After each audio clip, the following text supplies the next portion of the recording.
La première fois que je l'ai vu, ce n'était pas vraiment la première fois.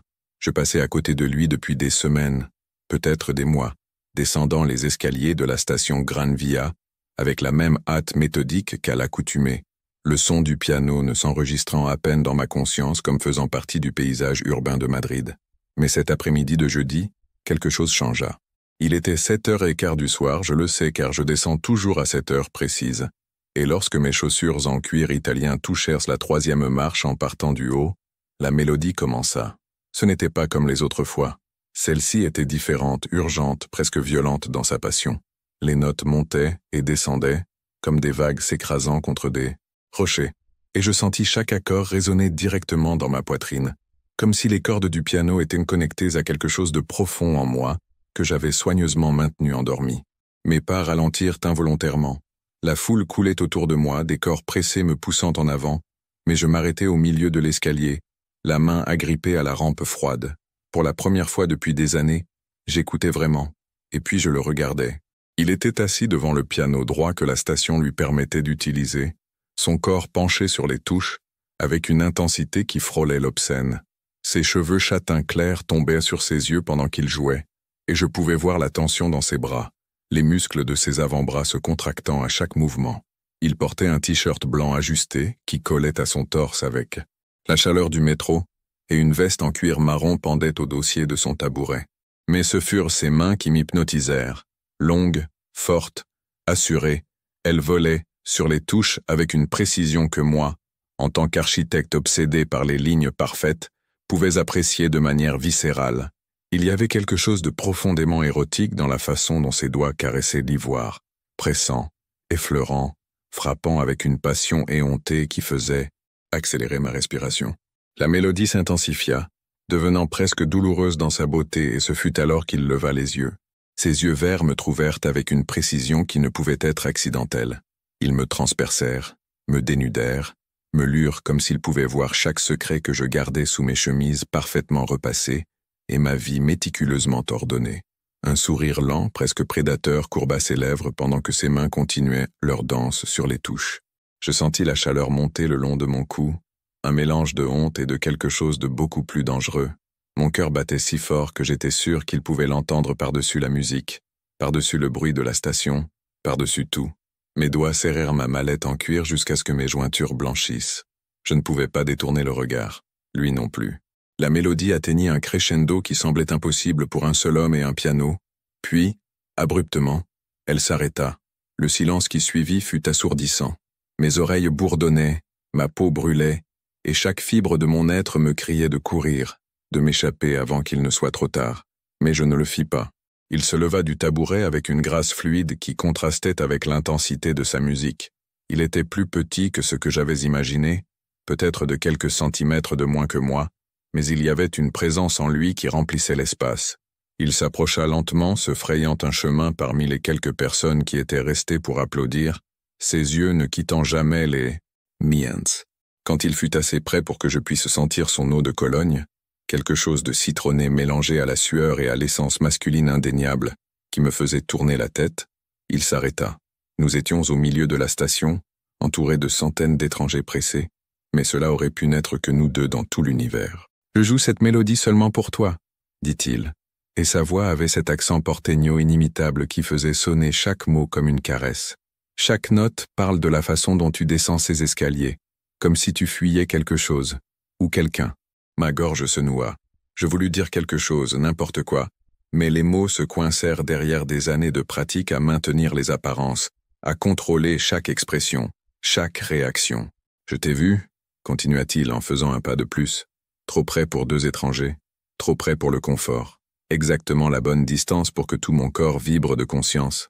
Tous les jours, 7h15 pile, aussi ponctuel qu'une horloge suisse, aussi rigide qu'une statue grecque, aussi beau qu'un tableau que personne n'ose toucher. Je ne... commençai-je. Mais ma voix sortit rauque, brisée. Tu ne quoi? Ses yeux verts brillèrent de quelque chose qui aurait pu être de l'amusement ou du défi. Tu ne t'es pas rendu compte que la mélodie commence toujours quand tu apparais? Tu n'as pas senti que je jouais pour toi, seulement pour toi? J'aurais dû m'éloigner. J'aurais dû murmurer une excuse polie et continuer mon chemin vers le quai, vers mon train, vers mon appartement ordonné et ma vie soigneusement construite. Mais il y avait quelque chose dans la façon dont il me regardait, comme s'il pouvait voir à travers toutes mes défenses, tous mes mensonges, directement jusqu'à l'homme que je gardais enfermé. « Je m'appelle Matteo », dit-il en tendant la main. Sur ses doigts, il portait plusieurs bagues en argent, et je pouvais voir une petite cicatrice sur son pouce. « Matteo Ibarra, de Buenos Aires, bien que je suppose que tu l'aies déjà deviné à ma façon de parler. » Je regardais sa main tendue comme si c'était un serpent. La toucher signifierait quelque chose, je le savais instinctivement. Ce serait franchir une ligne que j'avais passé des années à tracer soigneusement autour de moi. Mais je la touchais quand même. Sa paume était chaude et calleuse contre la mienne, et le contact envoya une décharge électrique directement le long de ma colonne vertébrale. Ses doigts se refermèrent autour des miens, fermes, assurés, et pendant un moment horrible et merveilleux, je ne voulus pas le lâcher. « Diego », dis-je enfin, ma voix à peine un murmure. « Diego Martin, Diego », répéta-t-il, et la façon dont mon nom sonnait sur ses lèvres, avec cet accent argentin qui adoucissait le « J », le rendait plus intime, fit se briser quelque chose en moi. « Tu sais que tu as la couleur la plus belle que j'ai jamais vue. » Je clignai des yeux, confus. « Couleur ?» Un sourire mystérieux joua sur ses lèvres. « C'est compliqué à expliquer. Mais toi, tu es comme un lever de soleil. Tu commences en gris et bleu, tous ces tons froids et contrôlés, mais il y a de l'or là-dedans, Diego. Du rouge cramoisi, du feu qui attend d'exploser. » Je n'avais aucune idée de ce dont il parlait, mais l'intensité dans sa voix, dans ses yeux, fit se serrer douloureusement ma poitrine. « Je dois y aller, » parvins-je à dire, libérant enfin ma main de la sienne. La perte du contact fut physique, presque douloureuse. « Mon train. Il y a toujours un autre train, » dit doucement Matteo. « Mais peut-être pas toujours un autre moment comme celui-ci. » Je m'éloignai avant qu'il puisse répondre, avant que je puisse faire quelque chose de stupide comme rester, comme lui demander de jouer encore une fois rien que pour moi. Mes jambes me portèrent mécaniquement vers le quai, mon corps fonctionnant en pilote automatique, tandis que mon esprit restait bloqué sur ce moment, sur ses mains, sur ses yeux, sur la promesse dangereuse de son sourire. Le train arriva et je montai, trouvant mon siège habituel près de la fenêtre. Tandis que les portes se fermaient et que la voiture commençait à bouger, je regardais en arrière. Matteo était toujours là, debout sur le quai, me regardant partir. Et puis, avec un geste qui semblait sorti d'un film romantique, il porta 2 doigts à ses lèvres et m'envoya un baiser. Je détournai rapidement le regard, mon visage en feu, conscient des autres passagers autour de moi. Mais quand le train entra dans le tunnel sombre, je ne pus m'empêcher de toucher mes propres lèvres, imaginant à quoi ressemblerait vraiment recevoir ce baiser. Cette nuit-là, dans mon appartement minimaliste de Salamanca, je restais éveillé tard. Sofia avait appelé 3 fois, mais je laissais aller sur la messagerie vocale. Je ne pouvais pas lui parler, pas quand je pouvais encore sentir la main de Matteo dans la mienne, pas quand sa voix résonnait encore dans mes oreilles. À la place, je fis quelque chose que je n'avais pas fait depuis des mois. J'allai à mon armoire et sortis la boîte que je gardais au fond, sous des couvertures pliées et des vêtements d'hiver. Dedans se trouvaient les vinyles de ma grand-mère, plus de 200 disques qu'elle m'avait légués quand elle était morte 5 ans plus tôt, des tangos argentins, de la musique classique, du flamenco, qu'elle avait dansé dans sa jeunesse. J'en sortis un au hasard, un tango de Carlos Gardel, et le plaçai sur la platine vintage que je gardais cachée comme un secret honteux. Je mis les écouteurs, fermai les yeux, et laissai la musique me remplir. Et pour la première fois depuis longtemps, je me permis de bouger mon corps au rythme, lentement au début, puis avec plus de confiance. Dans la solitude de mon salon vide, avec les lumières de Madrid clignotant à travers mes fenêtres, je dansais comme ma grand-mère me l'avait appris quand j'étais enfant, avant que j'apprenne que les hommes comme moi devaient rester immobiles, contrôlés, invisibles. Je dansais et pensais à des yeux verts et des mains de pianiste et des mélodies qui me poursuivaient, comme des promesses non tenues. Avant de plonger plus profondément dans cette histoire, je t'invite à t'abonner à la chaîne. J'aimerais aussi savoir de quelle ville tu écoutes, laisse-le-moi dans les commentaires. Et quand tu auras fini d'écouter toute l'histoire, s'il te plaît, donne-lui une note de 0 à 10 et dis-moi ce que tu as le plus aimé. Les jours suivants furent une torture exquise. Chaque après-midi à 7h15, je descendais ces escaliers, en sachant qu'il serait là, m'attendant. Et chaque après-midi, la mélodie commençait exactement quand mon pied touchait la 3e marche. Mais maintenant, c'était différent. Maintenant, je savais que c'était intentionnel. Maintenant, quand nos regards se croisaient, il y avait une reconnaissance, une promesse silencieuse de quelque chose que je n'osais pas nommer. Le mardi, Matteo ajouta une variation à la mélodie, quelque chose de plus doux, presque interrogatif. Le mercredi, quand je passais, il me fit un clin d'œil et je vis plusieurs personnes autour sourire de son audace. Le jeudi, il posa une rose rouge sur le piano, et bien qu'il n'ait rien dit, je sus que c'était pour moi. Je ne la pris pas. Je ne pouvais pas. Mais je ne pus pas non plus cesser d'y penser tout le trajet jusqu'à la maison. Le vendredi, Sophia m'attendait à la sortie du métro de mon arrêt. Elle portait une robe de créateur crème et des talons qui la rendaient presque aussi grande que moi. Ses cheveux bruns étaient parfaitement coiffés, son maquillage impeccable. Elle était belle d'une manière froide et classique, comme une sculpture dans un musée. « Diego, chéri », dit-elle en m'embrassant sur la joue. Son parfum était cher et floral, et il me donna la nausée. Papa veut que nous dînions avec lui ce soir, pour discuter des derniers détails du contrat des appartements à Retiro.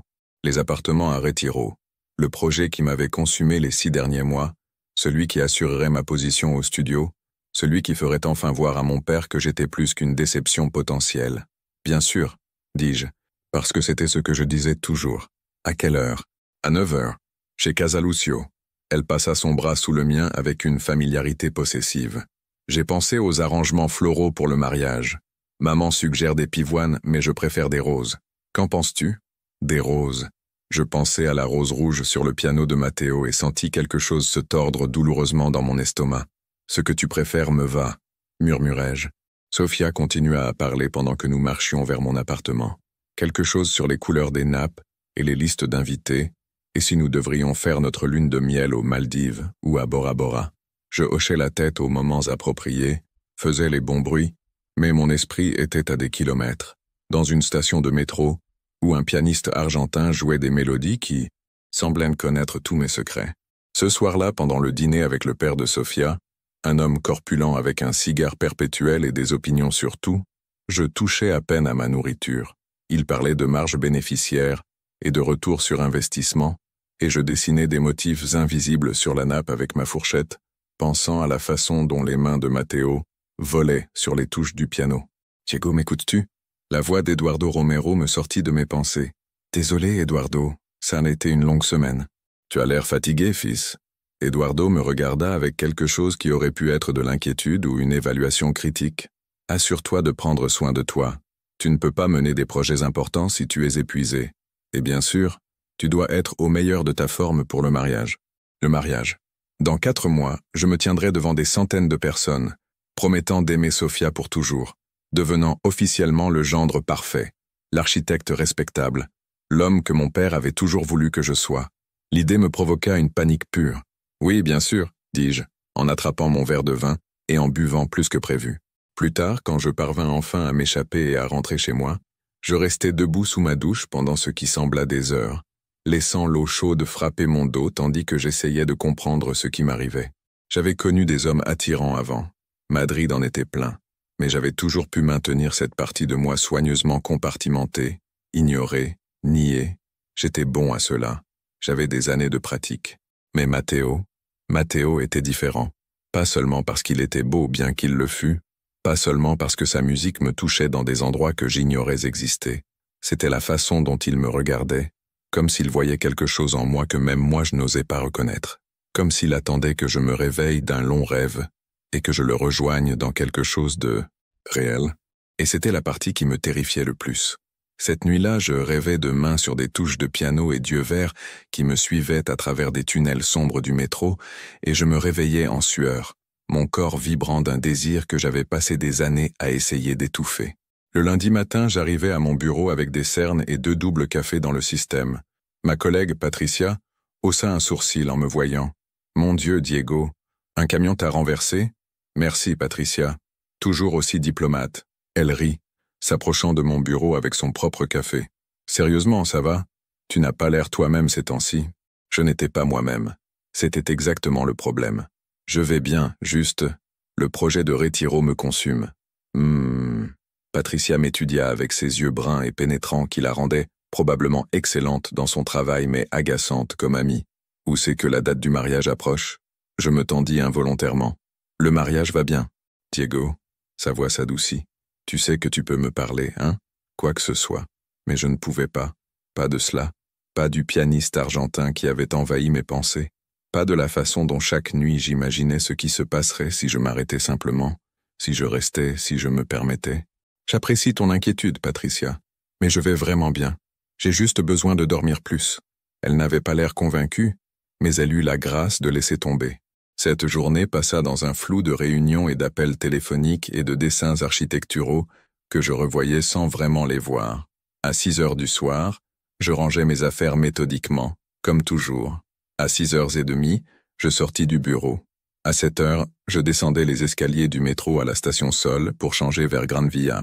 Et à 7h15 exactement, quand mon pied toucha la 3e marche à Gran Via, la mélodie commença. Mais cette fois, je ne continuais pas à marcher. Cette fois, je m'arrêtais complètement, me permettant vraiment d'écouter. La musique était différente aujourd'hui, plus douce, presque comme une question. Les notes dansaient et tournaient, montant et descendant dans un motif qui semblait conçu pour briser quelque chose en moi. Matteo me regardait ouvertement, ses mains se déplaçant sur les touches sans besoin de regarder, ses yeux verts fixés sur les miens, avec une intensité qui rendait difficile de respirer. La foule coulait autour de nous, mais c'était comme si nous existions dans une bulle, séparés de tout le reste.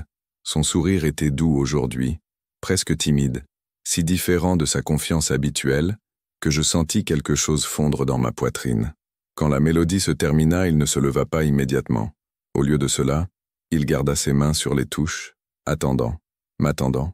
Je fis un pas vers lui, puis un autre, et un autre, jusqu'à ce que je me tienne juste au bord de son espace, où l'étui de sa guitare était ouvert avec quelques pièces et billets dedans. « Salut, Diego », dit-il doucement, et il y avait quelque chose de vulnérable dans sa voix que je n'avais pas entendu avant. « Salut, Matteo. Ça t'a plu ?» Je hochai la tête, sans faire confiance à ma voix. « Je l'ai écrite pour toi. Je l'appelle Escalier gris. » Ses doigts commencèrent à jouer une version plus douce de la mélodie, bien qu'elle commence à avoir plus de couleurs maintenant, plus d'or, plus de rouge. Matteo, je regardais autour, conscient des gens qui passaient, des possibilités que quelqu'un me reconnaisse. Je ne peux pas. Tu ne peux pas quoi? Parler avec moi? Écouter de la musique? Ses yeux cherchèrent les miens. Ou c'est que tu as peur de quelque chose de plus? J'avais peur de tout. De lui, de moi, de ce que cela signifierait, si je me permettais de ressentir ce que je ressentais. Je dois y aller, murmurai-je. Mais avant que je puisse m'éloigner, Matteo attrapa ma main, ses doigts effleurant légèrement mon poignet. Le contact fut électrique. Interdit. Parfait. Reste. Juste 5 minutes. Laisse-moi jouer quelque chose pour toi. J'aurais dû dire non. J'aurais dû m'écarter. Au lieu de cela, je me surpris à hocher la tête, et le sourire qui illumina son visage valait tous les risques. Si cette histoire te plaît, n'oublie pas de liker et de t'abonner à la chaîne. Les 5 minutes se transformèrent en 20. Matteo joua 3 morceaux différents, chacun plus beau que le précédent, et je restais là comme un idiot, incapable de bouger, hypnotisé par le mouvement de ses mains et le son qu'elles créaient. Entre les chansons, nous parlions.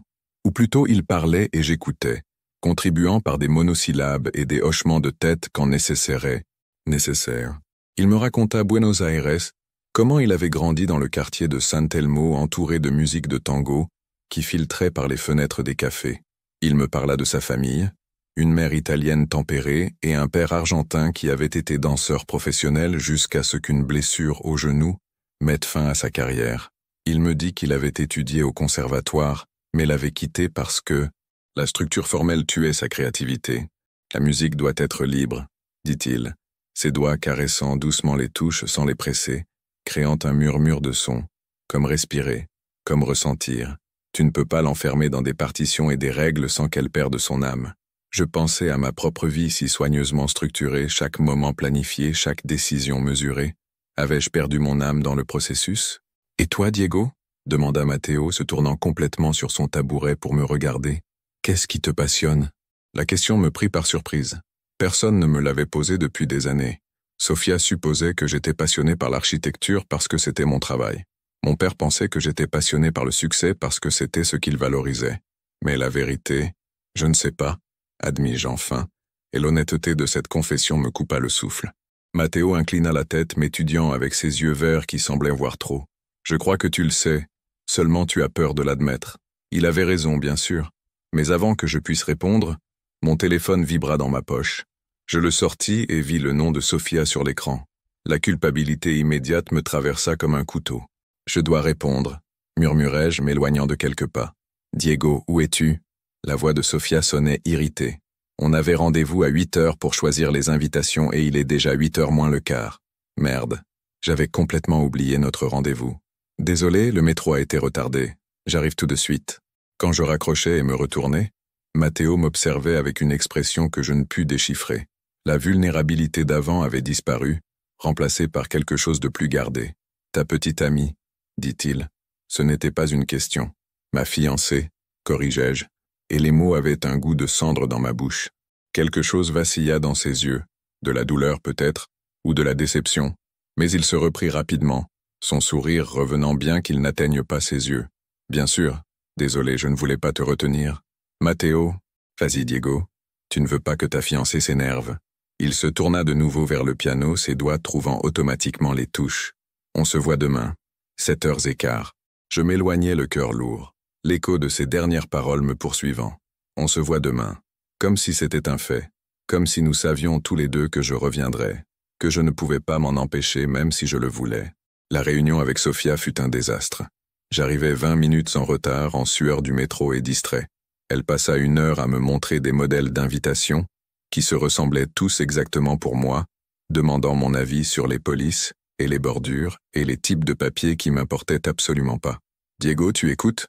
Sa voix coupa à travers mes pensées. « Oui, désolé, l'or semble bien. » Je parlais de l'argent. Sofia ferma le catalogue avec plus de force que nécessaire. « Qu'est-ce qui t'arrive ces temps-ci? Tu es dans un autre monde. Je suis juste fatigué. Le projet de Retiro, c'est toujours le projet de Retiro, ou le projet de Chamartin, ou n'importe quel autre projet. » Elle soupira, se frottant les tempes.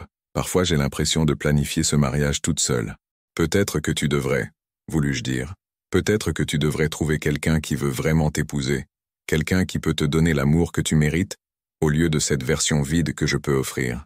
Mais je ne dis rien de tout cela. À la place, je pris sa main et mentis. Tu as raison, désolé. Je vais faire plus d'efforts. Elle sourit, serrant ma main, et la culpabilité se tordit dans mon estomac comme un serpent vivant. Cette nuit-là, allongé dans mon lit à regarder le plafond, je pensais à Matteo, à ses mains, à son rire, à la façon dont il m'avait regardé quand je lui avais dit que Sofia était ma fiancée.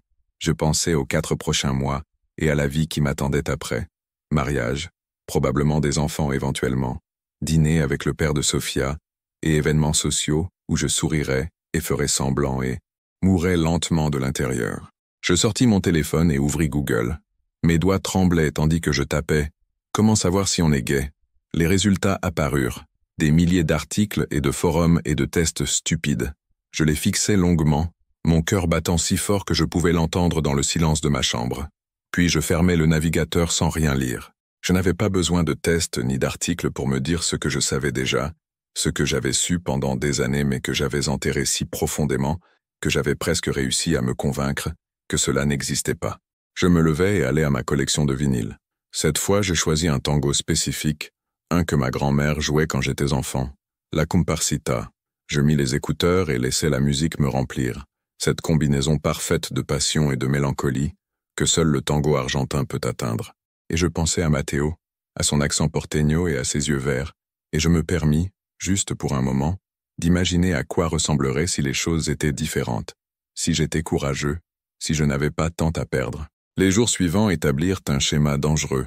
Chaque après-midi, je descendais les escaliers à 7h15 exactement. Chaque après-midi, la mélodie commençait. Et chaque après-midi, je restais un peu plus longtemps. Matteo et moi développâmes une sorte de rituel. Il jouait, j'écoutais, et ensuite nous parlions. Des conversations qui commençaient superficielles mais qui s'approfondissaient progressivement. Des couches pelées comme un oignon, jusqu'à ce que parfois je me sente plus nu devant lui, complètement habillé dans une station de métro, que je ne l'avais été avec quiconque dans ma vie.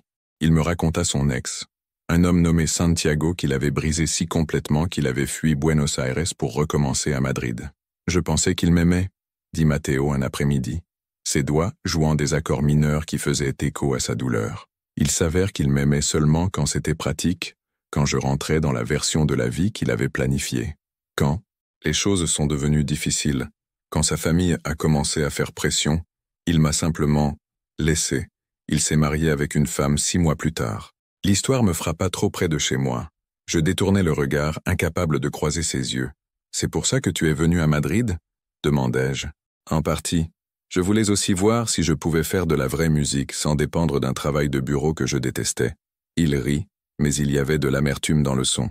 Il s'avère que faire de la vraie musique signifie surtout être pauvre et jouer dans des stations de métro.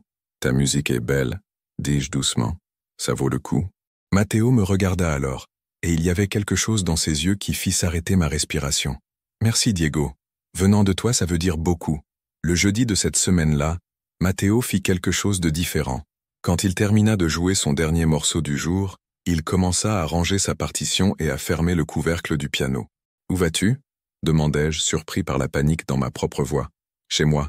J'ai un concert ce soir dans un bar à Malasaña. » Il me regarda du coin de l'œil, un sourire jouant sur ses lèvres. « Tu veux venir » Mon cœur s'accéléra.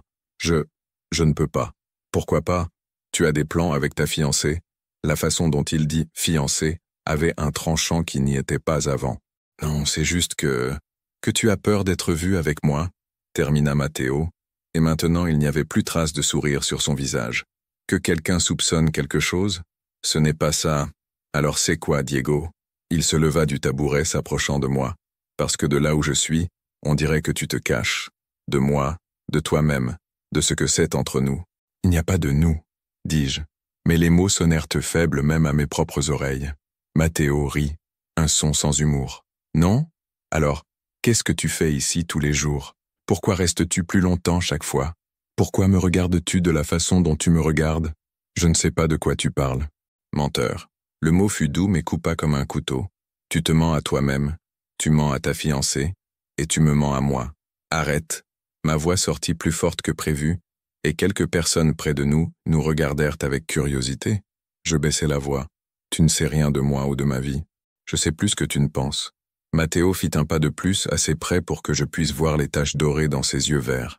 Je sais que tu as peur. Je sais que tu épouses cette femme parce que c'est ce qu'on attend de toi, pas parce que tu l'aimes. Je sais que chaque fois que tu me regardes, il y a quelque chose dans tes yeux qui crie pour être libéré. Tu es fou. Peut-être.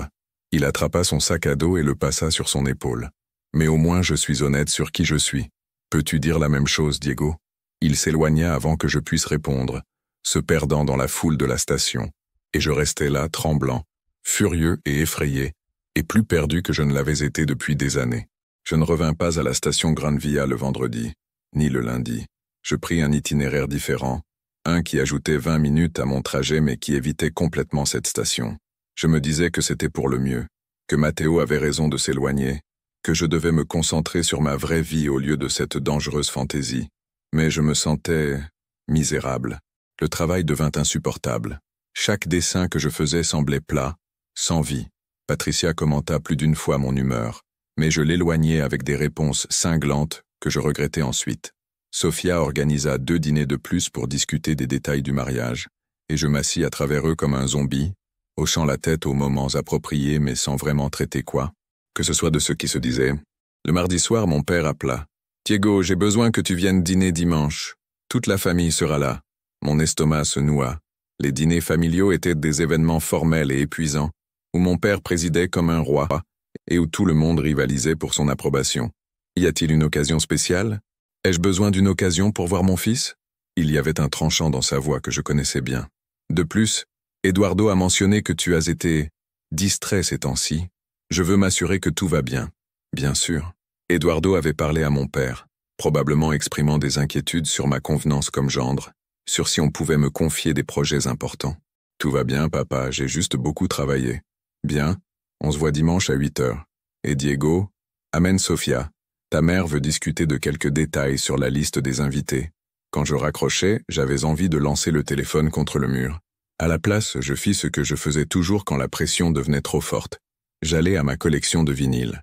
Mais cette fois, je ne mis pas de musique de tango.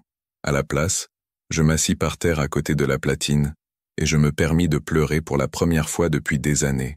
Je pleurais pour la vie que je vivais, pour la vie que je voulais, mais ne pouvais pas avoir, pour Matteo et ses yeux verts et sa musique qui avaient réveillé quelque chose en moi que je ne pouvais plus rendormir. Le mercredi, je reçus un email qui changea tout. C'était d'un studio d'architecture à Barcelone, l'un des plus prestigieux d'Espagne. Ils avaient vu mon travail sur les projets de Madrid et étaient impressionnés.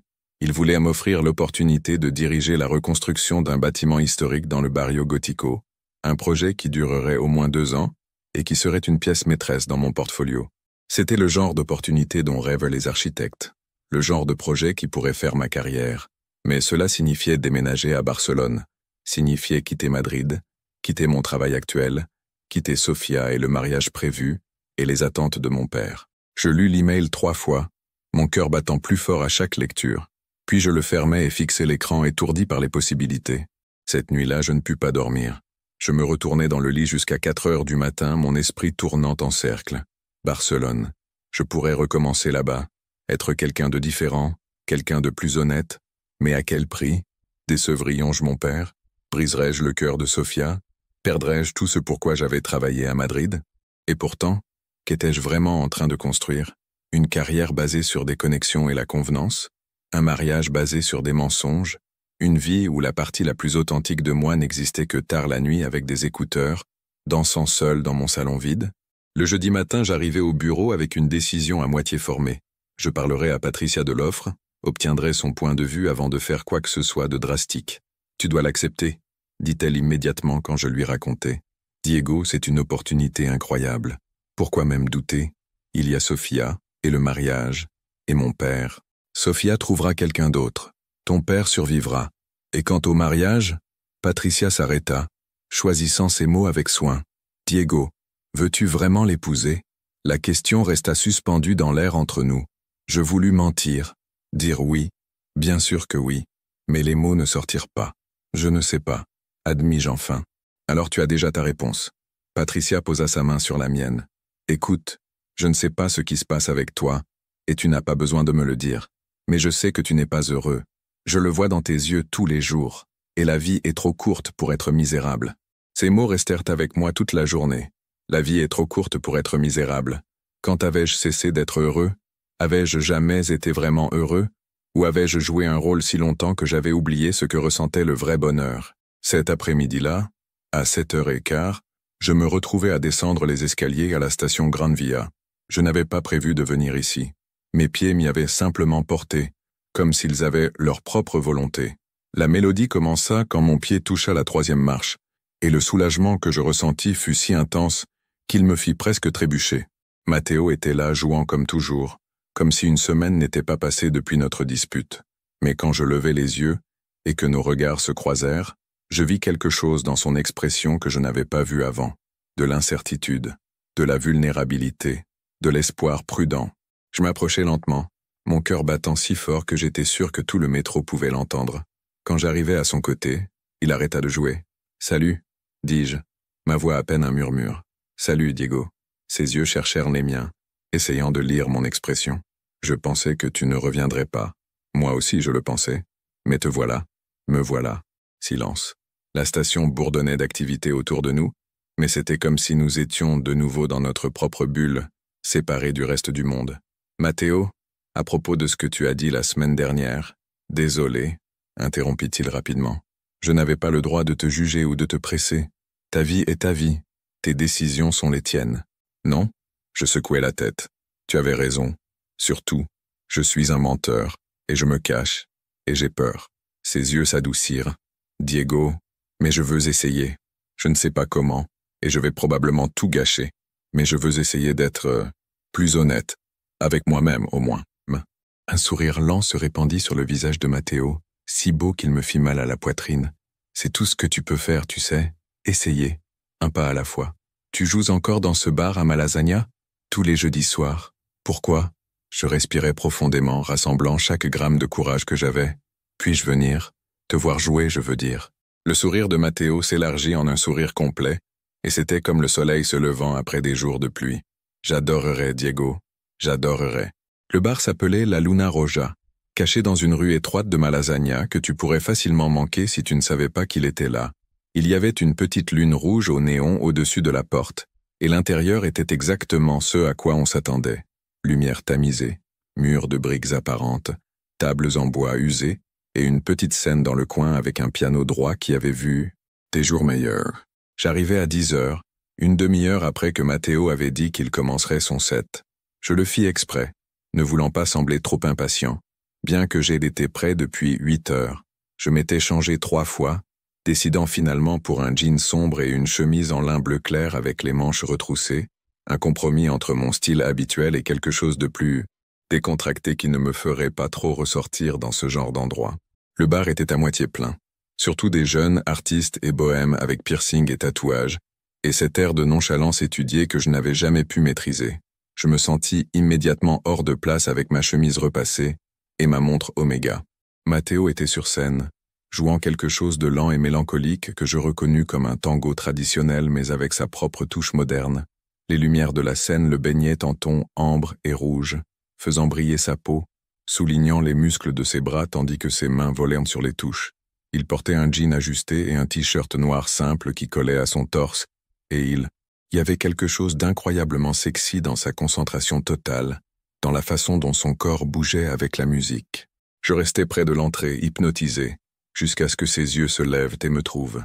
Son visage s'illumina d'un sourire si genuin, si plein de joie pure, que je sentis quelque chose s'étendre dans ma poitrine, jusqu'à ce qu'il soit difficile de respirer. Il termina la chanson avec un flourish dramatique, et le petit public applaudit. Puis il se pencha vers le micro, sa voix avec cet accent argentin que je reconnaissais maintenant n'importe où. Merci, merci. La prochaine est une composition originale. Je l'ai écrite pour quelqu'un de spécial qui est ici ce soir. Ses yeux trouvèrent les miens de nouveau, et je sentis la chaleur monter le long de mon cou. Elle s'appelle « Escalier gris ». Je reconnus immédiatement la mélodie, celle qu'il jouait pour moi dans le métro. Mais ici, dans cet espace intime, avec le piano à queue et sa concentration complète, elle sonnait différemment, plus complète, plus intense. Les notes commençaient douces et contrôlées, grises et bleues comme il l'avait dit, mais progressivement se transformaient en quelque chose de plus chaud, de plus passionné, explosant en rouges et or, jusqu'à ce que la musique semble remplir chaque recoin du bar, chaque espace vide en moi. Je fermais les yeux et simplement ressentis. La musique m'enveloppait comme une étreinte, me pénétrait comme une confession, m'appelait comme une promesse. Et pour la première fois de ma vie adulte, je n'essayais pas d'analyser ce que je ressentais, n'essayais pas de le contrôler ou de le compartimenter ou de le nier. Je le laissais simplement être. Quand la chanson se termina, il y avait des larmes coulant sur mes joues. Je les essuyais rapidement, embarrassé, mais personne ne me regardait. Tous regardaient en Matteo, qui s'était levé et faisait une révérence tandis que le public applaudissait avec enthousiasme. Je trouvai une table dans le coin arrière et commandai un whisky que je ne voulais pas vraiment, mais qui me donna quelque chose à faire avec mes mains. Matteo joua 3 chansons de plus, un mélange de tango traditionnel et de compositions originales, chacune plus belle que la précédente.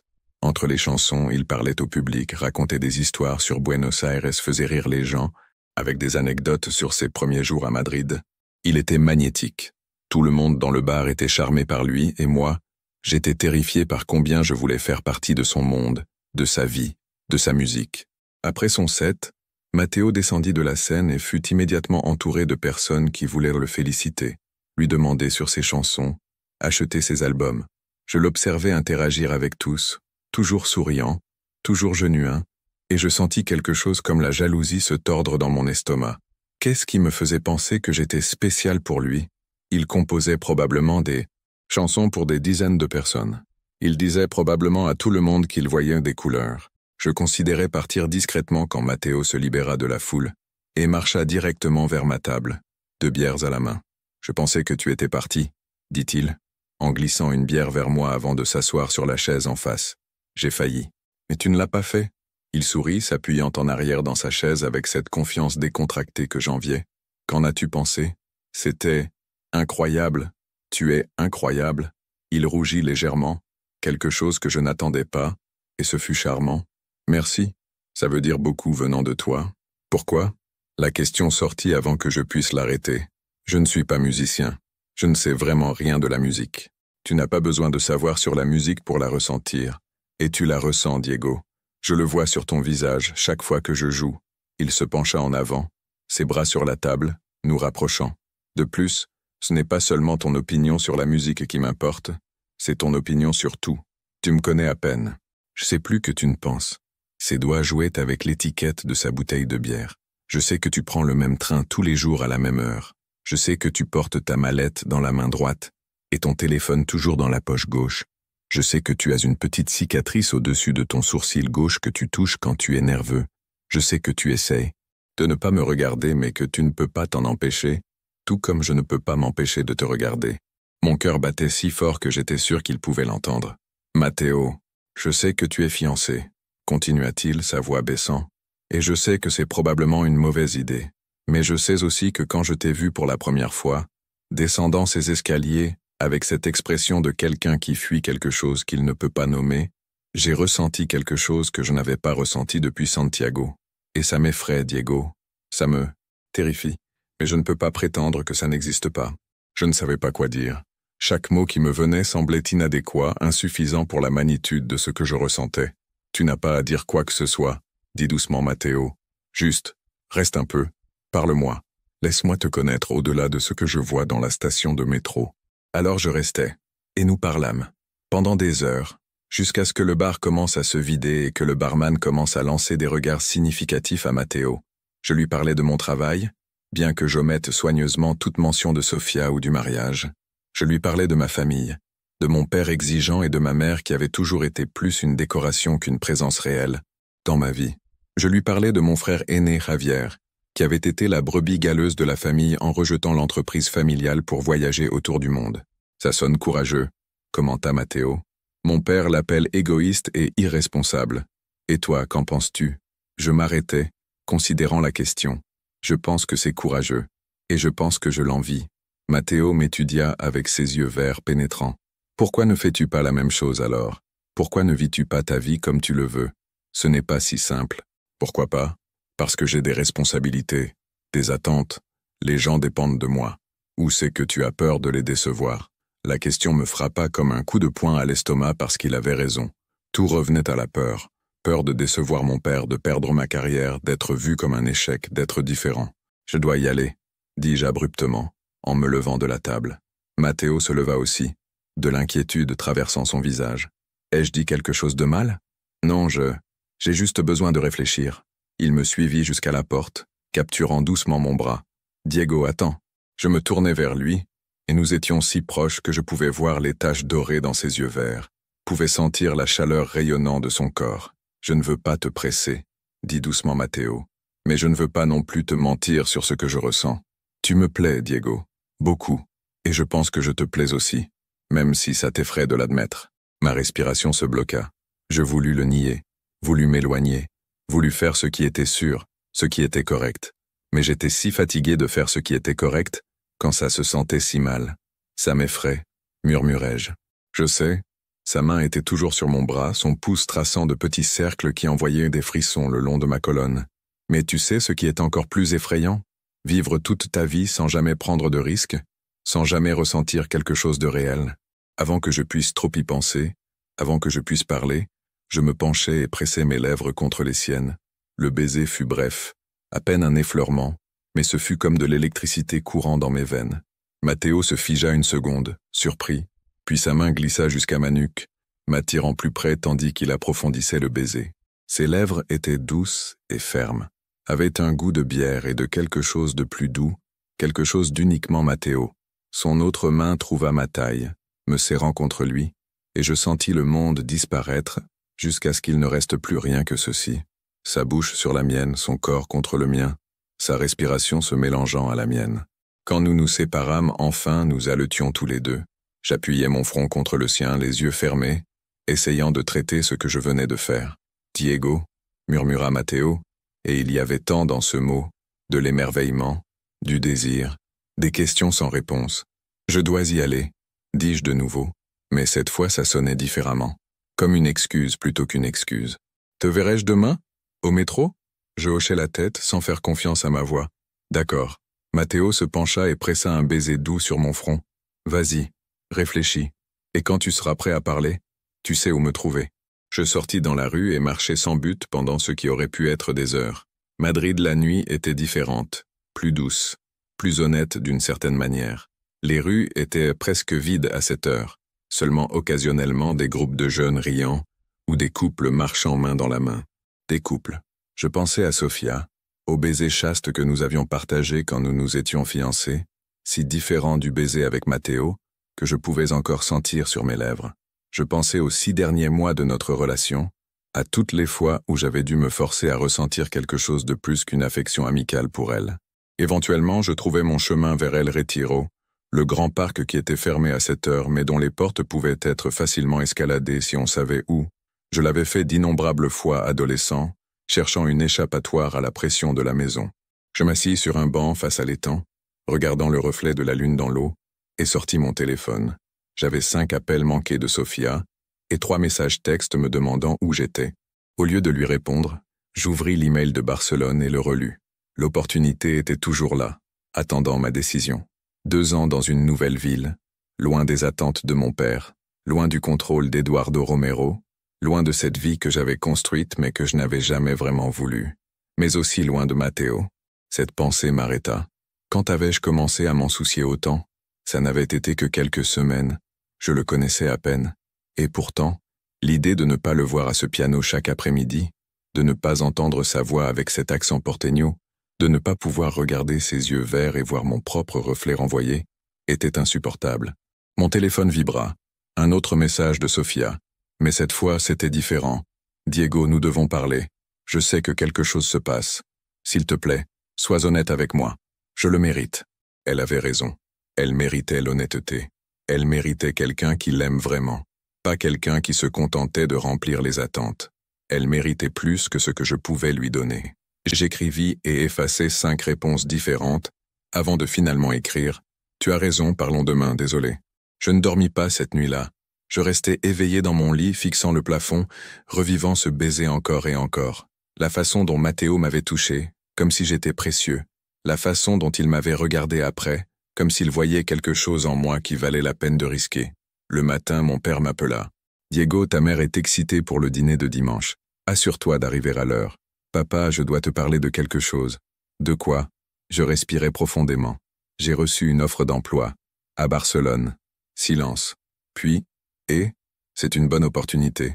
Diriger un projet important, me faire un nom indépendamment du studio ici. Indépendamment? Le mot fut prononcé avec soin comme s'il en testait le goût.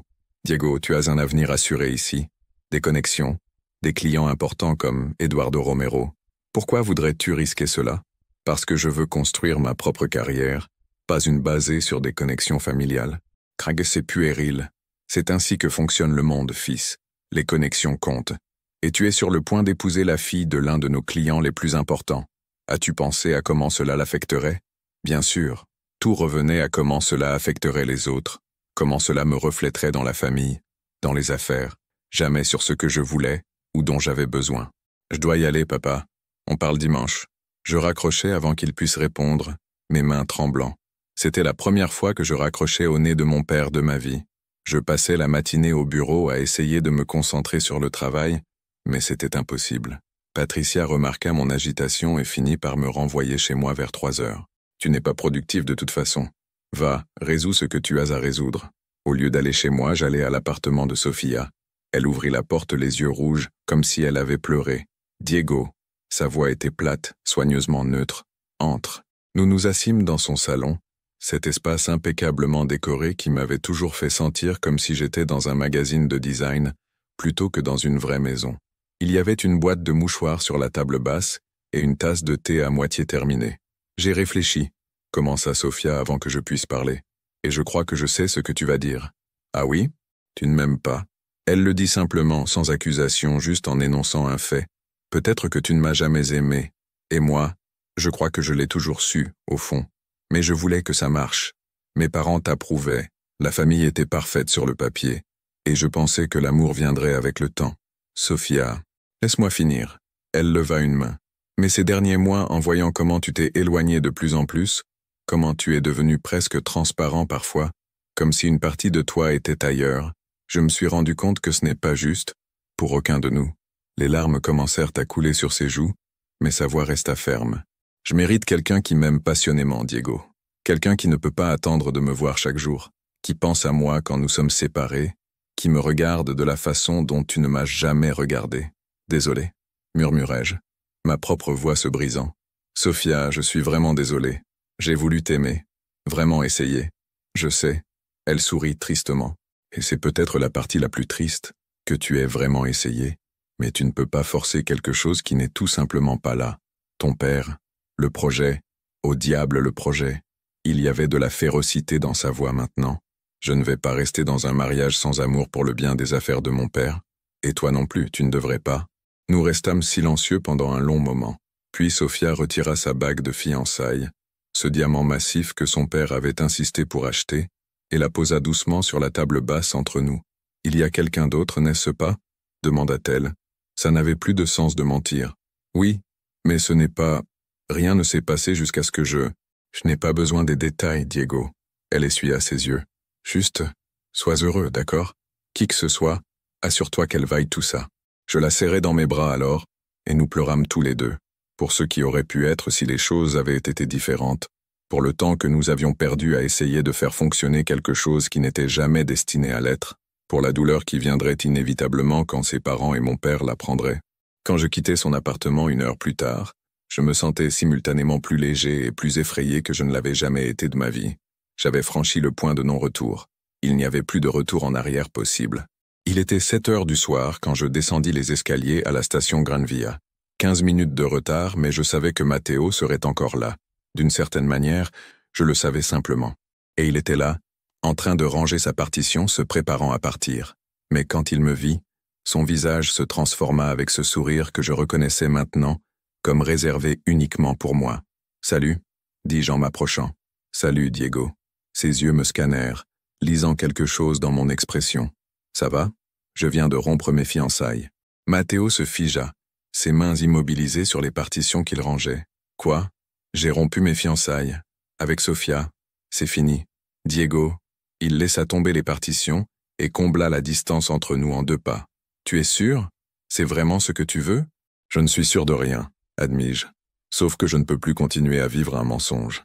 Et que hier soir, quand je t'ai embrassé, c'était la première fois depuis des années que je me sentais vraiment vivant. » Matteo prit mon visage entre ses mains, ses pouces caressant mes joues. « Tu sais ce que ça signifie? La pression à laquelle tu vas faire face? Les questions que les gens vont poser? À quel point ça va être difficile? Je le sais, et j'ai terriblement peur, mais aussi, ma voix se brisa. Aussi, je ne peux pas imaginer ne pas essayer. Pas avec toi. » Il m'embrassa alors, là au milieu de la station de métro avec des centaines de personnes qui coulaient autour de nous. Et cette fois, je ne m'écartai pas, je ne me cachai pas. Je lui rendis son baiser, versant dans ce baiser toutes les années de déni, toutes les peurs que j'avais encore, tout l'espoir que peut-être, juste peut-être, je pourrais trouver un moyen d'être vraiment moi-même. Quand nous nous séparâmes, nous sourions tous les deux à travers les larmes. « Alors qu'est-ce qu'on fait maintenant » demanda Matteo. Honnêtement, je n'en ai aucune idée. Je ris, et ça sonnait un peu hystérique, mais je crois qu'on va le découvrir ensemble. Les jours suivants furent un tourbillon de conséquences que j'avais été trop effrayé pour anticiper pleinement. Le vendredi matin, Eduardo Romero appela directement mon patron, retirant sa signature du projet de Retiro et faisant clairement comprendre qu'il ne voulait plus travailler avec moi. À midi, tout le studio savait que j'avais rompu mes fiançailles avec Sophia, et les regards que je recevais allaient de la pitié à la spéculation inconfortable. Patricia fut la seule à me défendre ouvertement. C'est sa vie personnelle, l'entendis-je dire à 2 collègues qui murmuraient, près de la machine à café. Et franchement, ça ne regarde personne d'autre que lui. Mais même elle ne pouvait pas me protéger de l'appel que je reçus cet après-midi-là de mon père. « Qu'est-ce que tu as foutu, bon sang ?» Sa voix tonna à travers le téléphone si fort que je dus l'éloigner de mon oreille. « Eduardo m'a appelé. Il dit que tu as rompu les fiançailles avec Sophia. C'est vrai ? » ?»« Oui, papa, c'est vrai. » « As-tu idée des dégâts que tu as causés ? Non seulement tu as insulté l'une de nos familles les plus importantes, tu as ruiné une opportunité d'affaires cruciale pour le studio. À quoi tu pensais ? Je pensais que je ne peux pas épouser quelqu'un que je n'aime pas. L'amour. Il cracha le mot comme s'il s'agissait de poison. L'amour est un luxe, Diego. Le mariage est un accord, une association. Tu crois que ta mère et moi nous sommes mariés par amour ? Nous nous sommes mariés parce que ça avait du sens, parce que nos familles s'accordaient, parce que c'était bon pour les affaires. Ces mots me frappèrent comme une gifle. J'avais toujours soupçonné que le mariage de mes parents était plus transactionnel que romantique, mais l'entendre admis si nonchalamment était dévastateur. Je ne veux pas ce genre de mariage, papa. Je ne veux pas cette vie. Alors qu'est-ce que tu veux ? Poursuivre une fantaisie romantique comme ton frère irresponsable ? Regarde où ça l'a mené. À errer dans le monde sans but, sans avenir. Javier est heureux. Javier est un échec. La finalité dans sa voix ne laissait place à aucun débat. Et si tu suis ce chemin, toi aussi tu le seras. Maintenant, tu vas appeler Sophia, t'excuser et arranger ça. Non, le mot sortit plus fort que je ne l'avais prévu. Je ne vais pas faire ça. C'est fini, papa. Et tu dois l'accepter. Si tu n'arranges pas ça, si tu n'épouses pas Sophia comme prévu, alors tu es seul. Plus de projets via mes connexions, plus de présentations à des clients importants, et tu peux oublier tout héritage. Tu comprends? Mon cœur battait fort, mais ma voix resta ferme. Je comprends parfaitement. Diego, je dois y aller. On se voit dimanche pour le dîner. Je raccrochai avant qu'il puisse répondre, mes mains tremblant tellement que je faillis laisser tomber le téléphone. Patricia apparut à la porte de mon bureau quelques minutes plus tard, avec 2 cafés et une expression inquiète. Je t'ai entendu depuis le couloir.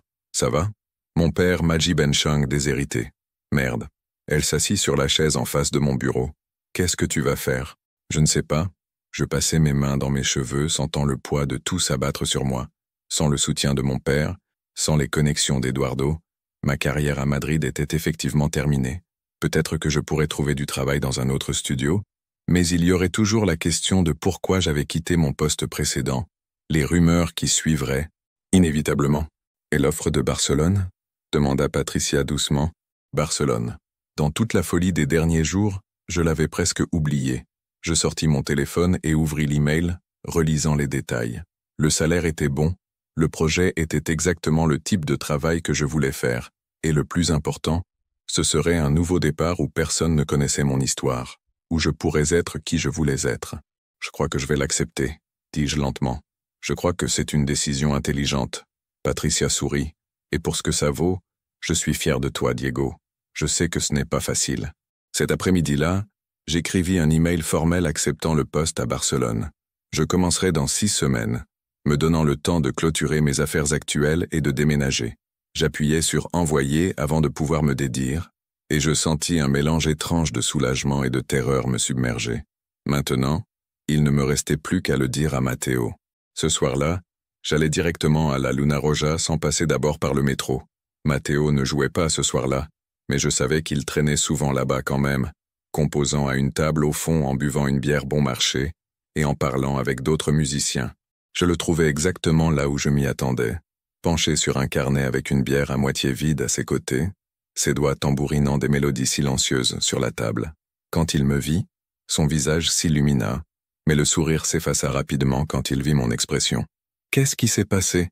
demanda-t-il, se levant immédiatement. « Il faut qu'on parle. » Nous trouvâmes une table plus privée dans le coin, et je lui racontai tout, sur l'appel de mon père, sur la perte du projet de Retiro, sur comment ma carrière à Madrid était effectivement morte, et enfin, sur Barcelone. Matteo m'écouta en silence, son expression se fermant à chaque mot. Quand j'eus fini, il resta silencieux pendant un long moment, regardant sa bière. « Alors tu t'en vas ?» dit-il enfin, sa voix soigneusement neutre. « C'est une bonne opportunité, Matteo. Peut-être la seule que j'aurai après tout ça. Je ne discute pas ça. » Il leva les yeux, et il y avait de la douleur dans ses yeux verts. « Juste, quand comptais-tu me le dire? Je te le dis maintenant. Tu as accepté le travail avant de m'en parler. Ce n'était pas une question. Je n'avais pas de bonne réponse à ça. Il avait raison. J'avais pris une décision qui affectait ce que nous étions en train de construire sans le consulter d'abord. Diego, tu as rompu tes fiançailles il y a 3 jours. Il y a 3 jours, tu m'as embrassé. Et tu as dit que tu voulais essayer ça. Et maintenant tu vas à Barcelone? Ce n'est pas si simple. Ah non? Il rit, mais il n'y avait pas d'humour dans le son. Parce que de là où je suis assis, ça semble assez simple. Tu t'enfuis. Encore. Je ne m'enfuis pas. J'essaie de sauver ma carrière. Ta carrière, bien sûr. Matteo se leva brusquement. Tu sais quoi? Oublie. Fais ce que tu as à faire, Diego. Clairement, tu es très doué pour t'enfuir quand les choses deviennent difficiles. Ce n'est pas juste. Ah non?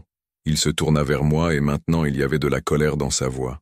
Tu as passé des années à t'enfuir de qui tu es vraiment. Tu étais sur le point de t'enfuir dans un mariage faux. Et maintenant que tu as enfin pris une décision courageuse, que tu as enfin pris un risque, tu planifies déjà ta prochaine fuite. Ces mots me frappèrent comme des coups de poing parce qu'il y avait de la vérité dedans.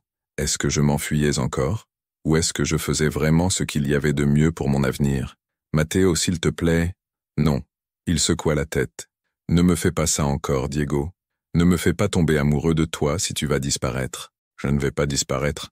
Barcelone n'est pas si loin, on peut faire fonctionner ça. Comment? Sa voix se brisa. Une relation à distance alors qu'on vient à peine de commencer?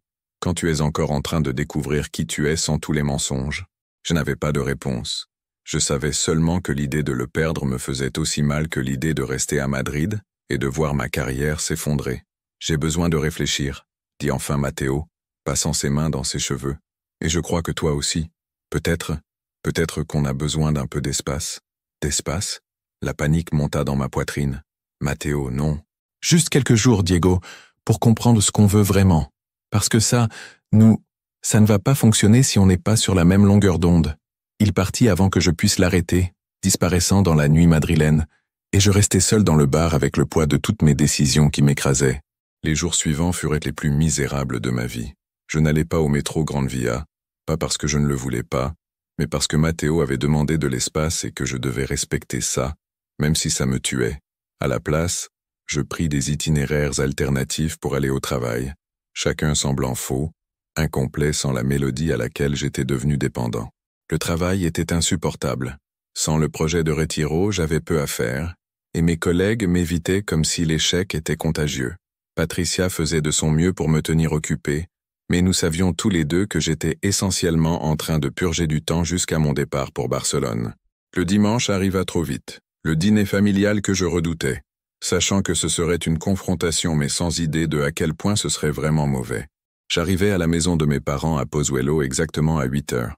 Comme toujours, la maison était une mansion moderne et froide, tout en verre et ligne droite, conçue pour impressionner, plutôt que pour se sentir comme un foyer. Ma mère ouvrit la porte, parfaitement habillée comme toujours, son visage un masque soigneux de déception polie. « Diego », elle m'embrassa sur les 2 joues, son parfum cher et étouffant. « Ton père est dans son bureau. Il veut te parler avant le dîner. » Le bureau de mon père était exactement ce à quoi on pouvait s'attendre. Sombre, lambrissé de bois, rempli de livres qu'il n'avait probablement jamais lus et de trophées de golf qu'il exhibait avec fierté. Il était assis derrière son bureau massif, un roi sur son trône, attendant que son fils décevant vienne s'incliner. « Assieds-toi », ordonna-t-il sans préambule. Je m'assis sur la chaise en face du bureau, me sentant comme un enfant convoqué chez le directeur. « J'ai parlé à Eduardo », commença mon père. « Il est prêt à te pardonner, à oublier toute cette malheureuse affaire si tu appelles Sofia et que tu arranges les choses. C'est une bonne fille. Je suis sûr qu'elle comprendra que tu as eu un moment de panique, froid aux pieds, comme tu veux l'appeler. Je ne vais pas faire ça, papa. » Sa mâchoire se serra. « Pourquoi? Pourquoi es-tu si têtu à ce sujet ?» Je respirais profondément, rassemblant chaque gramme de courage que j'avais. Parce que je n'aime pas Sofia. Parce que je ne peux pas l'épouser quand il y a quelqu'un d'autre. Quelqu'un d'autre? Ses yeux se rétrécirent. Qui? Une fille inappropriée que tu as rencontrée dans un bar? Une aventure qui vaut la peine de détruire ton avenir? Ce n'est pas une fille. Les mots sortirent avant que je puisse les arrêter, et le silence qui suivit fut assourdissant. Mon père me fixait, son visage passant par une série d'expressions, confusion, puis compréhension, puis quelque chose qui ressemblait à du dégoût. « Qu'est-ce que tu as dit ?» Sa voix était dangereusement basse. « J'ai dit que ce n'est pas une fille. C'est un homme. Il s'appelle Matteo, c'est un musicien, il est argentin. Et c'est la première personne qui m'a fait me sentir vraiment vivant depuis des années. » Mon père se leva si brusquement que sa chaise bascula en arrière. « Non, non, ça n'arrive pas. Pas dans ma famille. Papa, sais-tu ce que ça fera à notre réputation? À nos affaires? As-tu pensé à quelqu'un d'autre que toi-même? Tout ce que j'ai fait pendant des années, c'est penser à tout le monde sauf à moi, dis-je, ma propre voix montant. À toi, à maman, à ce que la famille pensera, à ce que les clients penseront. Et ça m'a rendu misérable. Tu préférerais être misérable plutôt que d'être. Il ne pouvait même pas dire le mot, comme si le prononcer le brûlait. Gay? Terminai-je pour lui. Oui, papa, je suis gay, et je suis désolé que ça te déçoive, mais je ne vais pas continuer à me mentir à moi-même juste pour te rendre heureux. Sors. Sa voix était comme de la glace. Sors de ma maison. Papa, s'il te plaît. J'ai dit sors, cria-t-il, son visage rouge de colère. Tu n'es pas mon fils. Je n'ai pas de fils qui soit comme ça. Maintenant, va-t'en avant que je dise quelque chose que je ne pourrai pas retirer. Je me levai avec des jambes tremblantes, me sentant comme si toute ma vie s'effondrait autour de moi. Très bien, je m'en vais. Mais tu dois savoir quelque chose. Javier n'est pas l'échec de la famille, c'est toi, parce qu'il a eu le courage de vivre sa vie honnêtement.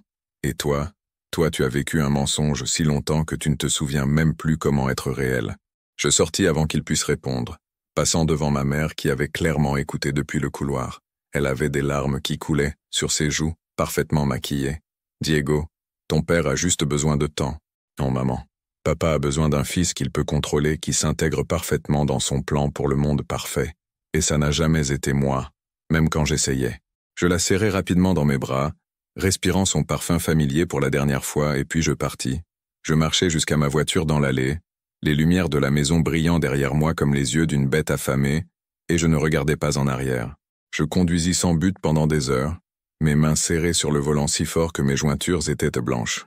Finalement, je trouvai mon chemin jusqu'à l'appartement de Patricia. Il était tard, après 11 heures, mais je sonnais quand même parce que je n'avais nulle part ailleurs où aller. Elle ouvrit en pyjama, les cheveux en désordre et une inquiétude immédiate sur le visage. « Diego, qu'est-ce qui s'est passé ?» Je m'effondrais alors, toutes les émotions que j'avais retenues pendant des heures, se déversant enfin. Je pleurais sur son canapé pendant qu'elle me tenait sans poser de questions, offrant juste une présence silencieuse. Quand je pus enfin parler, je lui racontai tout. Sur Matteo, sur la dispute avec mon père, sur comment j'avais perdu ma famille en une nuit, parce que j'avais enfin eu le courage d'être honnête. « Tu ne les as pas perdus, » dit Patricia doucement. « Eux t'ont perdu, toi. Et c'est leur perte, Diego. Leur énorme et stupide perte. Est-ce que j'ai fait ce qu'il fallait? Ma voix était rauque d'avoir tant pleuré. Ou ai-je simplement tout ruiné? Tu as fait ce qui était courageux. Et parfois, le courageux ressemble exactement à tout ruiner. » Elle écarta les cheveux de mon front comme une grande sœur. « Mais regarde ce que tu as gagné. La liberté, l'honnêteté, la possibilité d'une vraie vie avec quelqu'un qui t'aime vraiment pour qui tu es. Si je ne l'ai pas aussi ruiné avec Matteo, alors répare-le. Batte-toi pour lui, Diego. Batte-toi pour toi-même. Parce que c'est ce que font les gens courageux. » Je restais sur le canapé de Patricia cette nuit-là, incapable d'affronter mon appartement vide. Mais je ne dormis pas. À la place, je fixais le plafond, pensant aux choix que j'avais faits, à ceux que j'avais encore à faire. Barcelone m'offrait une échappatoire propre, un nouveau départ où personne ne connaissait mon histoire. Mais Matteo avait raison. Je m'enfuyais. J'étais toujours en train de m'enfuir. Et où cela m'avait-il mené? À 29 ans, à vivre une vie qui n'était pas la mienne, terrifié d'être vu, d'être connu. Mais rester à Madrid signifiait affronter les conséquences. Vivre dans une ville où tout le monde finirait par connaître mon histoire, où je tomberais sur ma famille lors d'événements, où chaque jour serait un rappel de ce que j'avais perdu. Sauf si, et si je n'avais pas à choisir entre rester et m'enfuir, et s'il y avait une troisième option? Le lundi matin, je n'allais pas au bureau. À la place, j'allais directement à la station Gran Via. Il était 10 heures du matin, des heures avant que Matteo ne soit normalement là, mais je devais essayer. Il n'était pas là, bien sûr.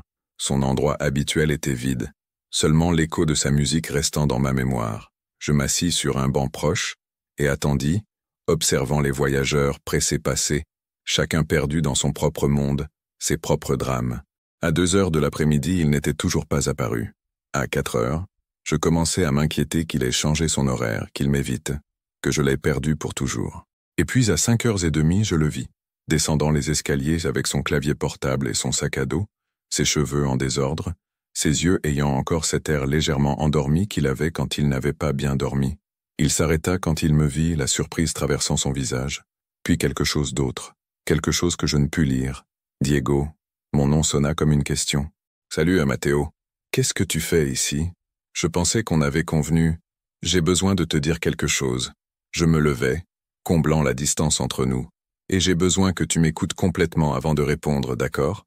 Il hésita puis hocha la tête, posant son clavier et s'asseyant sur le banc où j'avais attendu. Je m'assis à côté de lui, assez près pour sentir sa chaleur mais sans le toucher. « Tu as raison sur tout, commençai-je. J'ai passé ma vie à m'enfuir de qui je suis, de ce que je ressens, de tout ce qui me fait peur. Et Barcelone, oui, une partie de moi le voyait comme une autre échappatoire. » Matteo commença à parler, mais je levai la main. « Mais laisse-moi finir. Hier soir j'ai dit à mon père pour toi. Pour nous. Et il m'a chassé. Il m'a dit Benchang déshérité. M'a dit que je n'étais pas son fils. Tout ce à quoi on pouvait s'attendre d'un homme comme lui. Ma voix se brisa mais je continuais. Et c'était horrible.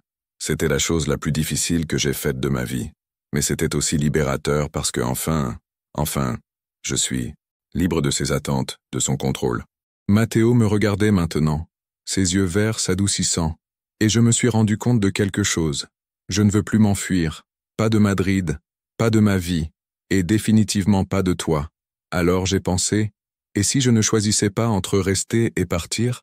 Et si je choisissais quelque chose de différent? Qu'est-ce que tu veux dire? Je veux que tu viennes avec moi. À Barcelone. Les mots sortirent précipitamment maintenant pleins d'urgence.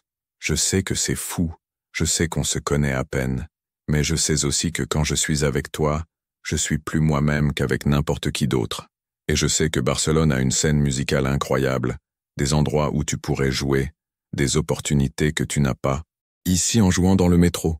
Et je sais que ça pourrait être parfait ou ça pourrait être un désastre, mais je veux essayer. Je veux essayer avec toi. Matteo me fixait, sa bouche légèrement ouverte et je ne pouvais pas lire son expression. Le silence s'étira entre nous, et je sentis la panique monter dans ma poitrine. Peut-être que j'avais espéré trop. Peut-être que je l'avais irrémédiablement ruiné. Diego, dit-il enfin, et il y avait quelque chose dans sa voix que je ne reconnaissais pas. Il y a quelque chose que j'ai besoin de te dire. Mon cœur sombra. Quoi? Mon visa. Il expire dans 6 semaines. J'ai essayé de le renouveler pendant des mois, mais chaque demande a été refusée. On va me déporter en Argentine. Le monde sembla basculer sous mes pieds. Quoi? Pourquoi ne me l'as-tu pas dit?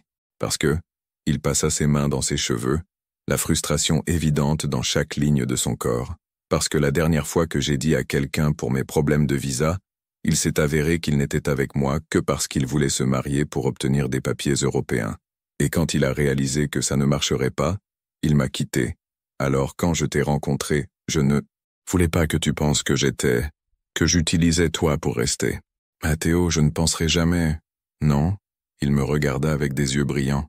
Diego, tu es fiancé. Tu étais fiancé à une femme. Tu as toute cette vie compliquée. Pourquoi te parlerais-je de mes problèmes d'immigration et risquer que tu penses que je te veux juste par commodité? Tout s'emboîta soudain.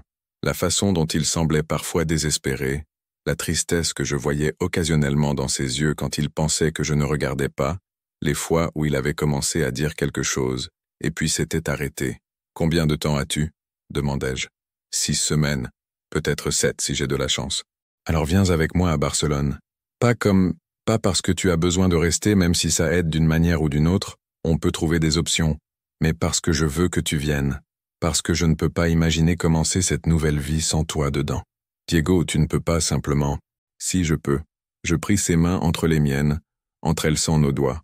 Matteo, ces dernières semaines, tu m'as plus appris sur le courage, sur vivre authentiquement, sur ce que signifie vraiment ressentir, que quiconque dans ma vie. Tu m'as vu à mon pire, avec tous mes mensonges et mes peurs, et pourtant tu as continué à jouer pour moi, tu as continué à m'attendre. Alors oui, je peux, simplement te demander de venir avec moi, et j'espère que tu diras oui. Les larmes coulaient librement sur le visage de Matteo maintenant, brillant dans la lumière artificielle de la station. Tu sais à quel point ça sonne fou? Complètement fou, admis-je. Mais je crois que peut-être fou est exactement ce dont j'ai besoin. Qu'en dis-tu, Matteo? Vas-tu prendre une chance avec moi? Il me regarda pendant un long moment, ses yeux verts cherchant les miens comme s'il essayait de lire mon âme. Puis il sourit, ce sourire magnifique qui illuminait tout mon monde. Oui, murmura-t-il. Oui, je vais prendre une chance avec toi. Je l'embrassai alors, là dans la station de métro où tout avait commencé, et je me fichais de qui nous voyait. Ses bras m'entourèrent, me tirant plus près, et je pouvais sentir son cœur battre contre le mien, un rythme parfait que je reconnaissais comme chez moi. Quand nous nous séparâmes enfin, nous sourions tous les deux à travers les larmes. « Alors, ça veut dire que je ne joue pas aujourd'hui » plaisanta Matteo regardant son clavier abandonné. « Définitivement pas. » Je l'aidai à se lever. On a des plans à faire, un appartement à chercher à Barcelone, et une toute nouvelle vie à imaginer ensemble. Tandis que nous marchions vers la sortie de la station main dans la main pour la première fois en public, je sentis quelque chose que je n'avais pas ressenti depuis des années. L'espoir. L'espoir que peut-être, juste peut-être, la fin d'une vie pouvait être le début d'une autre bien meilleure. Les 6 semaines suivantes furent un tourbillon d'activités et d'émotions qui oscillaient sauvagement entre l'euphorie et la terreur absolue. Matteo et moi nous déplacions ensemble à travers chaque jour, comme si nous apprenions une nouvelle langue, trébuchant parfois sur les mots mais comprenant le sens sous-jacent avec une clarté qui m'étonnait. La première nuit après que nous avions décidé de partir ensemble pour Barcelone, je l'emmenai à mon appartement. C'était la première fois que quelqu'un d'autre que moi voyait ma collection secrète de vinyles, mon tourne-disque caché, cette partie de moi que j'avais gardée si soigneusement cachée pendant des années. Matteo se tint au milieu de mon salon, regardant les boîtes de disques que j'avais sorties du placard, et il y avait des larmes dans ses yeux quand il se tourna vers moi. « Diego », murmura-t-il, prenant un des vinyles avec révérence. « C'est toi, la partie de toi que tu as cachée, la partie qui fait changer ta couleur du gris à l'or. » Cette nuit-là, nous dansâmes. Je mis la Comparsita sur le tourne-disque, et Matteo m'apprit les pas de base du tango que ma grand-mère avait essayé de m'enseigner quand j'étais enfant, mais que j'avais oublié. Son corps contre le mien, sa main ferme dans mon dos me guidant, sa voix douce à mon oreille comptant les temps, ce fut la chose la plus intime que j'ai jamais vécue. Le tango est une conversation, expliqua-t-il tandis que nous nous déplacions lentement dans mon salon vide. L'un mène, l'autre suit, mais les deux parlent tout le temps. C'est comme ce qu'on a nous, une conversation constante, même quand on ne dit pas de mots. Il avait raison. Chaque mouvement était une question et une réponse, chaque tour une confession, chaque pause un moment partagé de vulnérabilité. Quand la chanson se termina, nous restâmes enlacés au milieu du salon, sa tête reposant sur mon épaule, mon nez enfoui dans ses cheveux qui sentaient le shampoing citronné et quelque chose d'uniquement Matteo. « Je n'arrive pas à croire que c'est réel », murmurai-je contre son cou. « C'est réel, Diego. Nous sommes réels. » Il leva la tête pour me regarder, ses yeux verts, sérieux. « Et je sais que ça va être difficile. Je sais qu'il y aura des jours où tu regretteras tout ça, quand tu manqueras ton ancienne vie. » « Je ne manque déjà plus mon ancienne vie, » l'interrompis-je. Cette vie était une cage magnifique, mais c'était quand même une cage. Ça, toi, c'est la liberté. Il m'embrassa alors, lentement et profondément, et cette nuit-là nous restâmes éveillés jusqu'à l'aube, parlant de tout et de rien, construisant les fondations de quelque chose que nous espérions tous les deux qui durerait. Les jours suivants apportèrent des défis pratiques qui nécessitaient une attention immédiate. Trouver un appartement à Barcelone fut plus difficile que je ne l'avais anticipé. Chaque fois que nous trouvions quelque chose que nous pouvions payer et qui était près de mon nouveau travail, il y avait un problème. Trop petit, dans un quartier terrible où le propriétaire ne voulait pas louer à deux. Hommes célibataires vivant ensemble. Ce dernier rejet fit particulièrement mal. Nous avions vu un appartement parfait dans le barrio Gótico, avec des plafonds hauts et de grandes fenêtres qui laissaient entrer la lumière du soleil, comme si c'était du liquide doré. Le propriétaire, un homme âgé avec un crucifix pendu à son cou, nous avait regardé de haut en bas avec une désapprobation à peine dissimulée. « Désolé », avait-il dit avec un sourire faux. « On vient de le louer à quelqu'un d'autre. » Mais quand nous sortîmes, nous vîmes que le panneau « Se alquila » était toujours à la fenêtre. « Fils de pute », murmura Matteo, ses mains serrées en poing. Il n'essaie même pas de le cacher. Je me sentis impuissant et furieux. Ce n'était qu'un aperçu de ce à quoi nous ferions face. Des regards, des jugements, des rejets, qui viendraient simplement parce que nous osions exister authentiquement. On trouvera quelque chose de mieux, dis-je, essayant de paraître plus confiant que je ne l'étais. Et finalement, nous le fîmes. Un appartement d'une chambre à Gracia, un quartier bohème et coloré qui me rappelait Malasaña. Le propriétaire était une femme catalane d'une 60aine d'années, avec des cheveux gris courts et des yeux bienveillants, qui nous regarda tous les deux et dit simplement « Le loyer est de 900 € par mois, plus les charges. Quand voulez-vous emménager ?» Quand nous signâmes le contrat, elle nous fit un clin d'œil. « Mon fils est gay aussi. Il vit à Amsterdam avec son mari. Alors pas de drames hétéros avec moi, compris ?» Matteo rit, ce son magnifique que je reconnaissais maintenant comme son expression pure de joie. Marché conclu, Señora Montserrat. Pendant ce temps, je clôturais ma vie à Madrid. Je démissionnais formellement de mon poste au studio, effectif dans 3 semaines. Mes collègues furent pour la plupart courtois, mais distants, sauf Patricia qui me serra fort dans ses bras et me fit promettre de lui rendre visite. « Tu vas être incroyable à Barcelone », dit-elle, essuyant ses yeux. « Et ce garçon à toi, prends-en soin, Diego. Les bons sont rares. »« Je sais, » répondis-je, la voix épaisse d'émotion. « Crois-moi, je sais. » Faire les cartons de mon appartement fut plus douloureux que prévu. Chaque objet que je mettais dans des boîtes apportait des souvenirs de la vie que je laissais derrière. La montre Omega de mon grand-père, que je décidais d'emporter malgré tout parce qu'il avait été l'un des rares membres de ma famille qui ne m'avait jamais jugé. Les livres d'architecture que j'avais collectionnés pendant des années. Les quelques photos de famille que j'avais, y compris une de ma grand-mère et moi quand j'avais 8 ans, tous les deux souriant largement dans son studio de danse. Matteo apparut un après-midi quand j'étais au milieu du chaos de cartons et de souvenirs. avec de la nourriture thaïlandaise à emporter, et ce sourire qui rendait tout moins accablant. Je t'ai apporté du pad thaï, annonça-t-il, m'embrassant sur la joue, et ma présence charmante pour égayer ta journée. Tu es ridicule, dis-je, mais je ne pus m'empêcher de sourire. Nous mangeâmes assis par terre entre les cartons, et Matteo me raconta sa journée.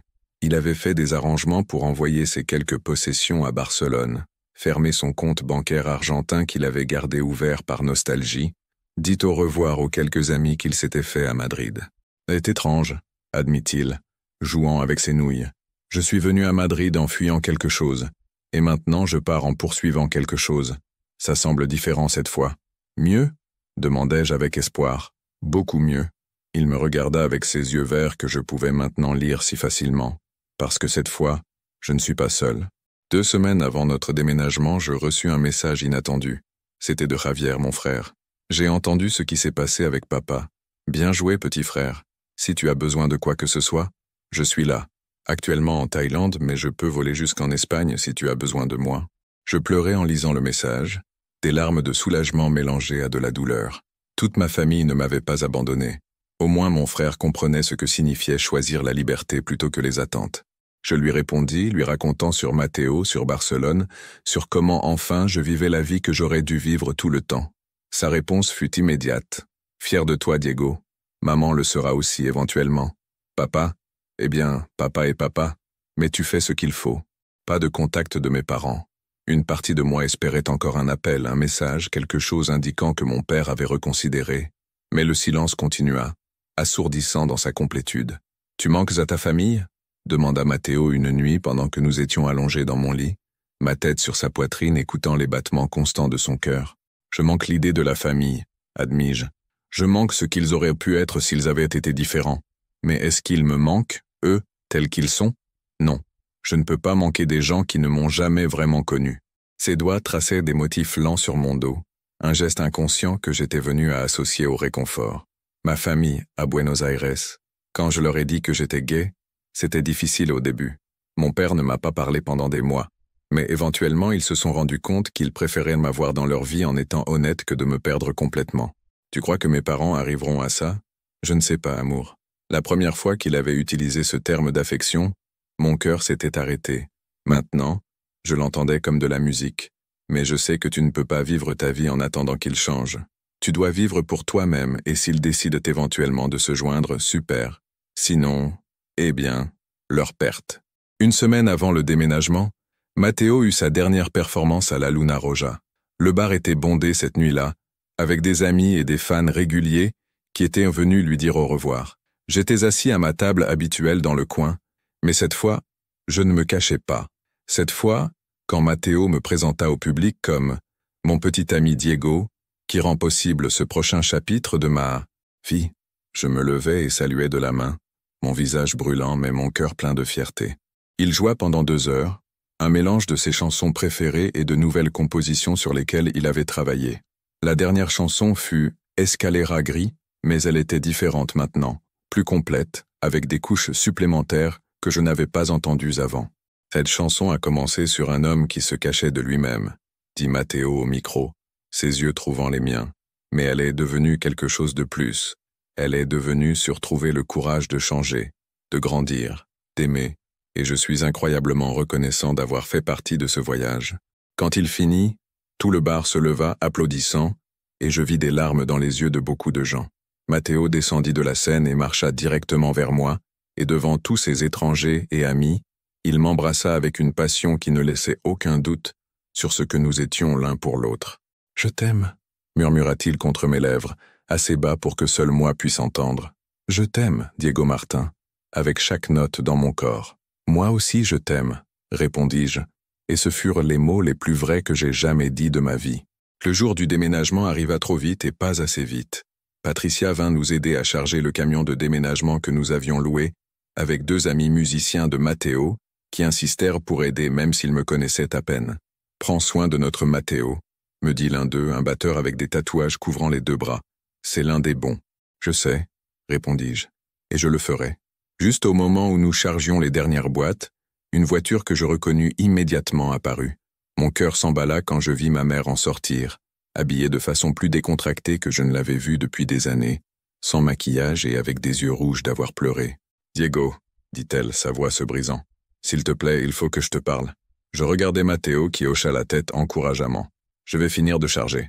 Prends ton temps. » Ma mère et moi marchâmes jusqu'à un petit parc près de mon appartement.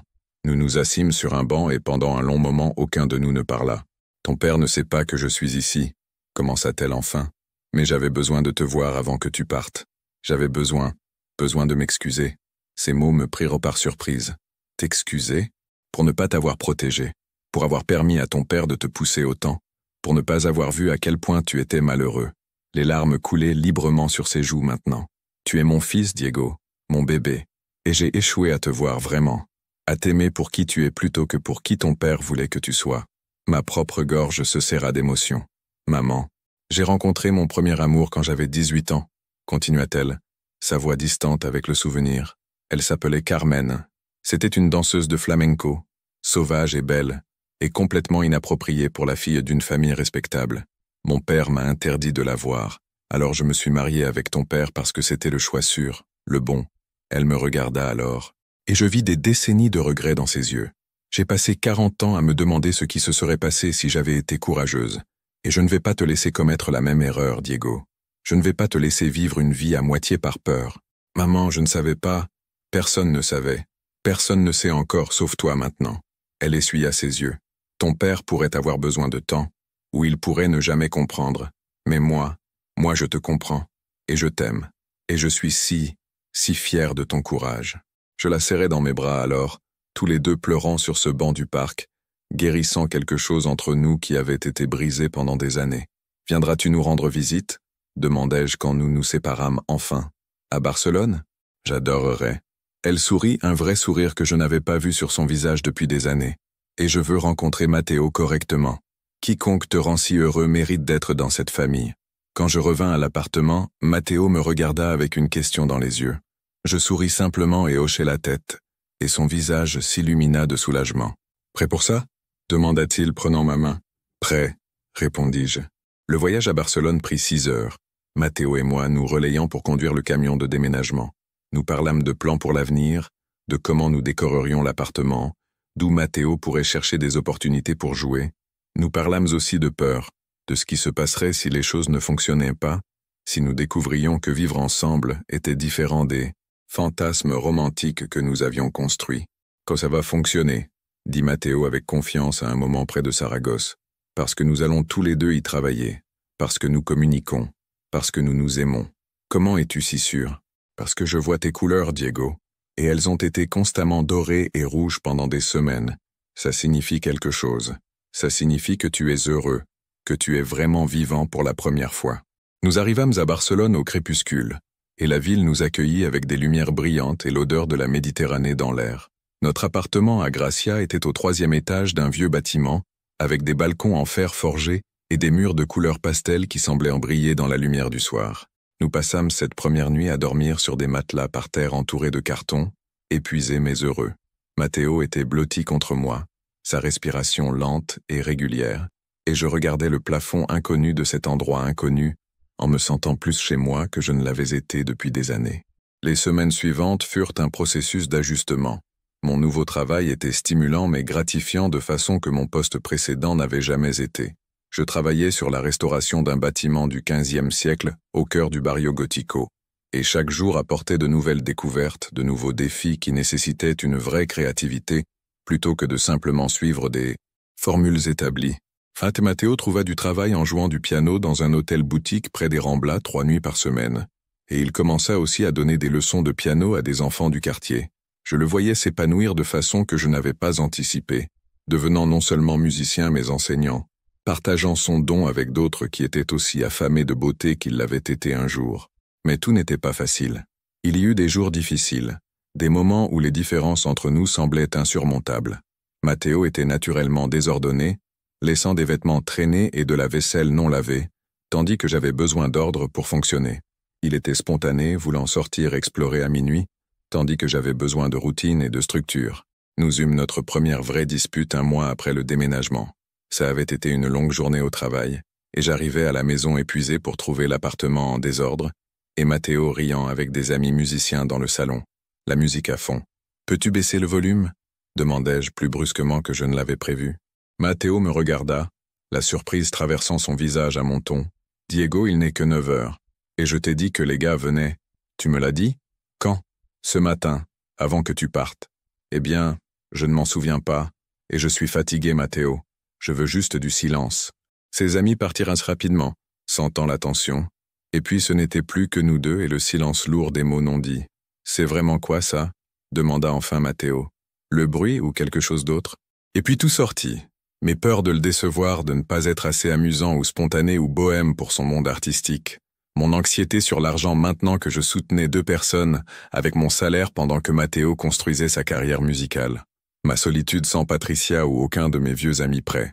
Matteo écouta tout, puis me serra fort dans ses bras. « Diego, je n'ai pas besoin que tu sois quelqu'un que tu n'es pas. Je t'aime parce que tu es prudent et structuré et réfléchi. Je t'aime parce que tu me donnes de la stabilité quand ma vie est chaotique. Mais tu dois communiquer avec moi. Je ne peux pas lire dans tes pensées, même si je peux voir tes couleurs. Je sais, je suis désolé, je suis encore en train d'apprendre. Comment faire ça? Comment faire partie d'un « nous » plutôt que juste d'un « moi ».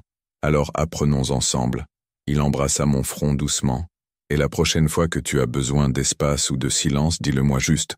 Je n'ai pas de problème à aller ailleurs avec mes amis, mais tu dois utiliser tes mots, amour. » Cette nuit-là, nous établîmes de nouvelles règles. Des horaires pour quand les gens pouvaient venir. Des systèmes pour garder l'appartement organisé qui fonctionnait pour nous deux. Des check-ins hebdomadaires, où nous parlions de comment nous nous sentions vraiment. Ce n'était pas romantique ou passionné, mais c'était réel. Et j'appris que parfois le réel valait mieux que la fantaisie. 3 mois après le déménagement, quelque chose de merveilleux arriva. Je reçus un appel de Matteo pendant que j'étais au travail. Sa voix si excitée que je pouvais à peine le comprendre. « Diego, Diego, il faut que tu rentres à la maison. Tout de suite. » Qu'est-ce qui s'est passé? Tu vas bien? Mieux que bien, viens juste, s'il te plaît.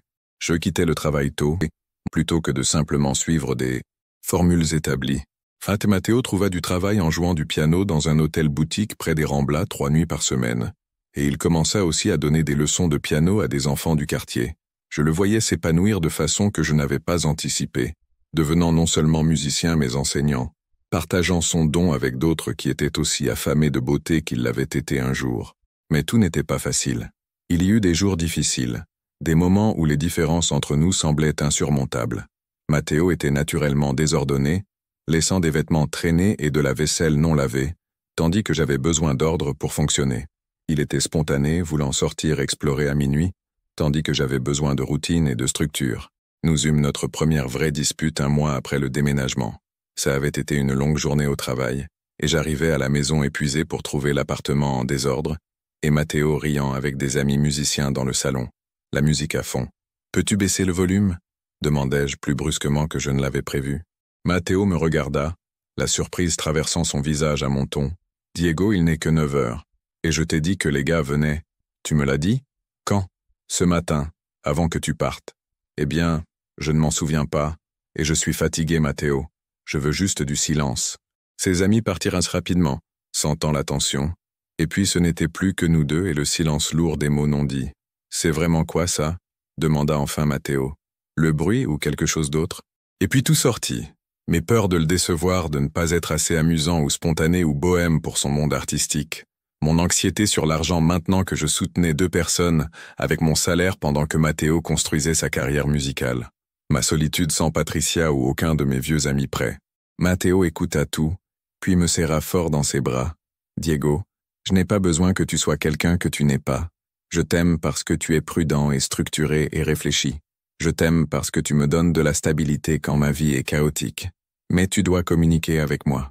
Je ne peux pas lire dans tes pensées, même si je peux voir tes couleurs. Je sais, je suis désolé, je suis encore en train d'apprendre. Comment faire ça? Comment faire partie d'un « nous » plutôt que juste d'un « moi ». Alors apprenons ensemble. » Il embrassa mon front doucement. « Et la prochaine fois que tu as besoin d'espace ou de silence, dis-le-moi juste. Je n'ai pas de problème à aller ailleurs avec mes amis, mais tu dois utiliser tes mots, amour. » Cette nuit-là, nous établîmes de nouvelles règles. Des horaires pour quand les gens pouvaient venir. Des systèmes pour garder l'appartement organisé qui fonctionnait pour nous deux. Des check-ins hebdomadaires, où nous parlions de comment nous nous sentions vraiment. Ce n'était pas romantique ou passionné, mais c'était réel. Et j'appris que parfois le réel valait mieux que la fantaisie. 3 mois après le déménagement, quelque chose de merveilleux arriva. Je reçus un appel de Matteo pendant que j'étais au travail. Sa voix si excitée que je pouvais à peine le comprendre. « Diego, Diego, il faut que tu rentres à la maison. Tout de suite. » « Qu'est-ce qui s'est passé? Tu vas bien? » « Mieux que bien, viens juste, s'il te plaît. » Je quittais le travail tôt, mon cœur battant avec un mélange d'inquiétude et d'anticipation. Quand j'arrivais à l'appartement, Matteo rebondissait pratiquement d'excitation, une lettre à la main. « Mon visa !» cria-t-il. « Mon visa de travail a été approuvé. Je peux rester, Diego. Je peux rester légalement en Espagne. » Je le soulevai et le fis tourner, nous riant tous les deux comme des enfants, le soulagement et la joie si écrasants que je pouvais à peine respirer. Il n'y avait plus l'ombre de la déportation suspendue au-dessus de nous. Nous pouvions construire une vraie vie ici, sans date d'expiration, sans peur, sans... Cette nuit-là, nous allâmes dans un petit restaurant catalan de notre quartier pour célébrer. Nous étions assis à une table extérieure, observant les gens passer, mains entrelacées sur la table sans aucune tentative de le cacher. « As-tu déjà imaginé ça ?» demanda Matteo prenant une gorgée de son vin. « Il y a 6 mois, pourrais-tu avoir imaginé que tu serais ici, avec moi, complètement sorti et heureux? Non, admis-je.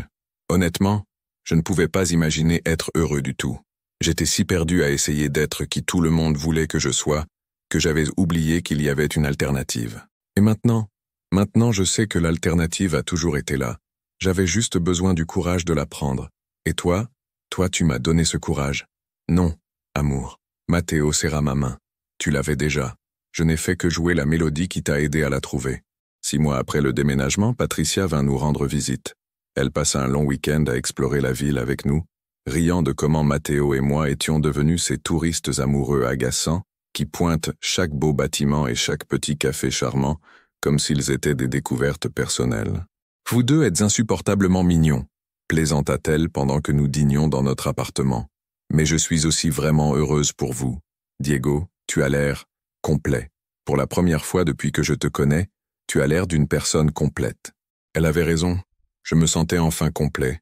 Pas parce que Matteo me complétait, comme disent ces horribles clichés romantiques, mais parce que je m'étais enfin permis d'être complet par moi-même. Toutes les parties de moi, y compris celles que j'avais cachées pendant des années, existaient maintenant à la lumière. 1 an après notre déménagement, je ramenai Matteo à Madrid pour une journée. Nous allâmes à la station Gran Via, à l'endroit où tout avait commencé. Il y avait un pianiste différent là maintenant, un jeune garçon jouant des covers de musique pop avec enthousiasme, sinon avec une parfaite technique. Nous restâmes sur les escaliers, observant, nous rappelant. « Tu manques ça ?» demandai-je. « Jouer ici, l'énergie du métro ?» « Parfois, admit Matteo. Mais ce que j'ai maintenant est mieux. Un vrai foyer, un travail que j'aime, toi. Je ne changerai ça pour rien. » Avant de partir, Matteo laissa un billet de 20 € dans l'étui du jeune pianiste avec une note « Continue à jouer. Tu ne sais jamais qui tu pourrais atteindre. » Le jeune nous regarda partir avec confusion, mais je savais qu'un jour, quand il aurait sa propre histoire d'amour à raconter, il comprendrait. 2 ans après le déménagement, ma mère vint nous rendre visite pour la première fois. Matteo était nerveux, inquiet qu'elle le juge ou ne l'approuve pas malgré ses mots cette fois-là à Madrid. Mais ma mère arriva les bras ouverts et des larmes aux yeux. « Matteo, » dit-elle, le serrant dans ses bras comme s'il était son propre fils. « Enfin, je te connais correctement. Merci de prendre soin de mon Diego. Merci de l'avoir aidé à se trouver. » Nous passâmes 3 jours à lui montrer Barcelone. Et à un moment pendant ces jours, quelque chose guérit entre ma mère et moi que je ne savais pas être brisé. Elle me raconta plus sur Carmen, sur la vie qu'elle aurait pu avoir, et je pleurais pour elle, pour toutes les décennies qu'elle avait perdues à vivre à moitié. « Ne commets pas cette erreur », me dit-elle avant de partir. « Vis pleinement, Diego, chaque jour, avec chaque partie de ton être. Promets-le-moi. Je te le promets, maman. » Pas de nouvelles de mon père. Ma mère dit qu'il refusait encore de parler de moi, qu'il insistait pour dire qu'il n'avait qu'un fils, Javier, même si même Javier l'avait déçu. La douleur de ça ne disparut jamais complètement, mais j'appris à vivre avec, à comprendre que certaines personnes ne changeraient jamais, ne grandiraient jamais au-delà de leurs préjugés. 3 ans après nous être rencontrés, par un jour de novembre pluvieux qui me rappelait la première fois que j'avais vraiment vu Matteo, je m'agenouillais dans notre appartement à Gracia avec une simple bague en argent à la main. « Matteo Ibarra » dis-je, ma voix tremblant d'émotion. « Tu m'as appris ce que signifie vivre authentiquement. Tu m'as appris que le courage n'est pas l'absence de peur, mais agir malgré elle. Tu m'as appris que l'amour n'est pas sur être parfait, mais sur être réel. Veux-tu m'épouser? Matteo pleurait, ses mains couvrant sa bouche, hochant la tête si vigoureusement que ses cheveux tombèrent sur ses yeux. Oui, réussit-il enfin à dire. Oui, oui, 1000 fois oui. Nous nous mariâmes 6 mois plus tard dans une petite cérémonie à Barcelone, entourés des amis que nous nous étions faits, Patricia qui vola depuis Madrid, Javier qui voyagea d'où qu'il soit actuellement, et ma mère qui arriva seule mais la tête haute. Matteo joua du piano pendant la réception, une nouvelle composition qu'il avait écrite juste pour ce jour. Elle ne s'appelait plus Escalera Gris. Maintenant, elle s'appelait Colores de Amor, et quand il la jouait, je pouvais entendre toute notre histoire dans chaque note, les débuts gris et prudents, l'explosion graduelle en couleurs plus chaudes, le rouge et l'or de la passion et du bonheur et enfin quelque chose de nouveau, un violet profond que Matteo dit représenter l'amour mature, le genre qui a survécu aux tempêtes et en est devenu plus fort. Tandis que nous dansions notre première danse en tant que mari, un tango bien sûr, Matteo murmura à mon oreille, « Tu vois, amour, je t'avais dit que tu avais de belles couleurs. Tu avais juste besoin de les laisser sortir. Toi, tu m'as aidé à les laisser sortir, » répondis-je. « Non. » Il secoua la tête, ses yeux verts sérieux. « Tu as fait le travail. Tu as trouvé le courage. Je n'ai fait que jouer la bande-son. » Maintenant, 5 ans après cette première après-midi à la station Gran Via quand Matteo joua une mélodie juste pour moi, j'ai une vie que je n'aurais jamais imaginée possible. Je dirige mon propre petit studio d'architecture à Barcelone, spécialisé dans la restauration de bâtiments historiques. Matteo joue dans certains des meilleurs endroits de la ville et a sorti 2 albums de sa propre musique qui ont été acclamés par la critique. Nous avons un appartement plus grand maintenant, dans le même bâtiment mais avec un étage supplémentaire que Matteo a transformé en studio de musique. Les murs sont couverts de photos de nos voyages, de nos amis, des moments qui ont défini notre vie ensemble. Et à une place d'honneur dans notre salle à manger se trouve cette vieille photo de ma grand-mère et moi, dans son studio de danse. À côté se trouve une photo plus récente, Matteo et moi sur la scène de la Luna Roja cette dernière nuit à Madrid, nous embrassant devant tout le monde, complètement visible, complètement libre. Il y a encore des jours difficiles, des moments où mon père me manque malgré tout, où je souhaiterais pouvoir partager mes succès avec lui. Moments où Matteo et moi nous heurtons, parce que nous sommes fondamentalement des personnes différentes qui apprennent à construire une vie commune. Moment où le monde extérieur nous rappelle que tout le monde n'approuve pas qui nous sommes ou comment nous aimons.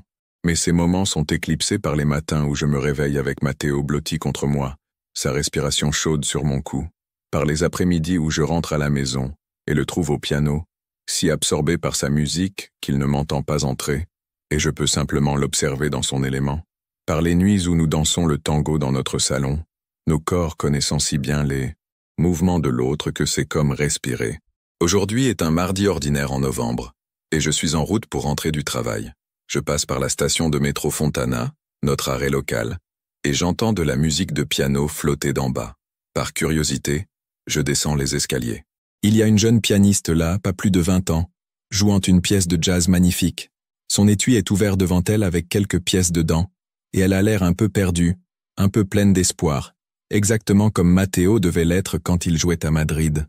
Je m'arrête pour écouter et quand elle termine sa chanson, je mets un billet de 50 € dans son étui. « Continue à jouer, lui dis-je.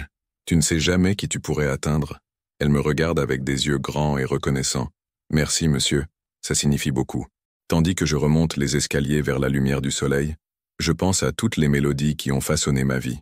La musique de ma grand-mère, les tangos qui me connectent à mes racines, les compositions de Matteo qui m'ont aidé à me trouver, et maintenant, les nouvelles mélodies que nous continuons à créer ensemble chaque jour, en improvisant au fur et à mesure, trébuchant parfois mais toujours avançant. Quand j'arrive à notre appartement, Matteo est sur le balcon en train d'arroser les plantes qu'il insiste pour garder même si je n'ai pas la main verte. Il se tourne quand il m'entend entrer, et son visage s'illumine de ce sourire qui, après toutes ces années, fait encore accélérer mon cœur. « Salut, amour », dit-il. Et dans ces 2 mots, j'entends tout notre passé et tout notre avenir, toutes les luttes et tous les triomphes, toute la musique que nous avons faite et que nous ferons encore. « Salut », réponds-je, traversant l'espace entre nous et l'embrassant lentement, savourant ce moment ordinaire et extraordinaire. Parce que c'est ce que j'ai appris dans ce voyage depuis ces escaliers gris dans le métro, jusqu'à cette vie en couleur que nous avons construite. Le courage n'est pas un acte unique et grandiose. Ce sont 1000 petites décisions quotidiennes d'être honnête, d'être vulnérable, de choisir l'amour plutôt que la peur. Et chaque jour, quand je descends les escaliers de notre vie ensemble, Matteo joue encore une mélodie rien que pour moi. Ce n'est plus gris, c'est maintenant toute une symphonie de couleurs, rouge et doré et violet, et des tons dont je n'ai même pas de nom. Une musique que seuls nous pouvons entendre, une musique que nous avons créée ensemble note par note, décision par décision, baiser par baiser. C'est mon histoire. L'histoire de comment j'ai arrêté de m'enfuir de moi-même et appris à courir vers quelque chose de plus grand, de plus beau, de plus réel que ce que j'avais jamais imaginé possible. Et si je pouvais revenir en arrière et dire quelque chose au Diego qui était sur ces escaliers il y a 5 ans, terrifié et perdu, et si désespérément en besoin de changement, je lui dirais ceci: descends ces escaliers, écoute cette mélodie, laisse-la te changer, parce que de l'autre côté de la peur, il y a une vie qui t'attend qui est plus belle que tu ne peux l'imaginer. Une vie en couleur, une vie en musique, une vie en amour. Et ça vaudrait chaque moment de peur, chaque moment de douleur, chaque moment d'incertitude. Parce que l'amour réel et vrai et complet, vaut toujours la peine. Toujours. Si tu as aimé cette histoire, n'oublie pas de liker et de t'abonner à la chaîne. Et s'il te plaît, laisse-moi dans les commentaires une note de 0 à 10 et dis-moi ce que tu as le plus aimé chez Diego et Matteo. Ton avis est très important pour moi. Merci de m'avoir accompagné dans ce voyage.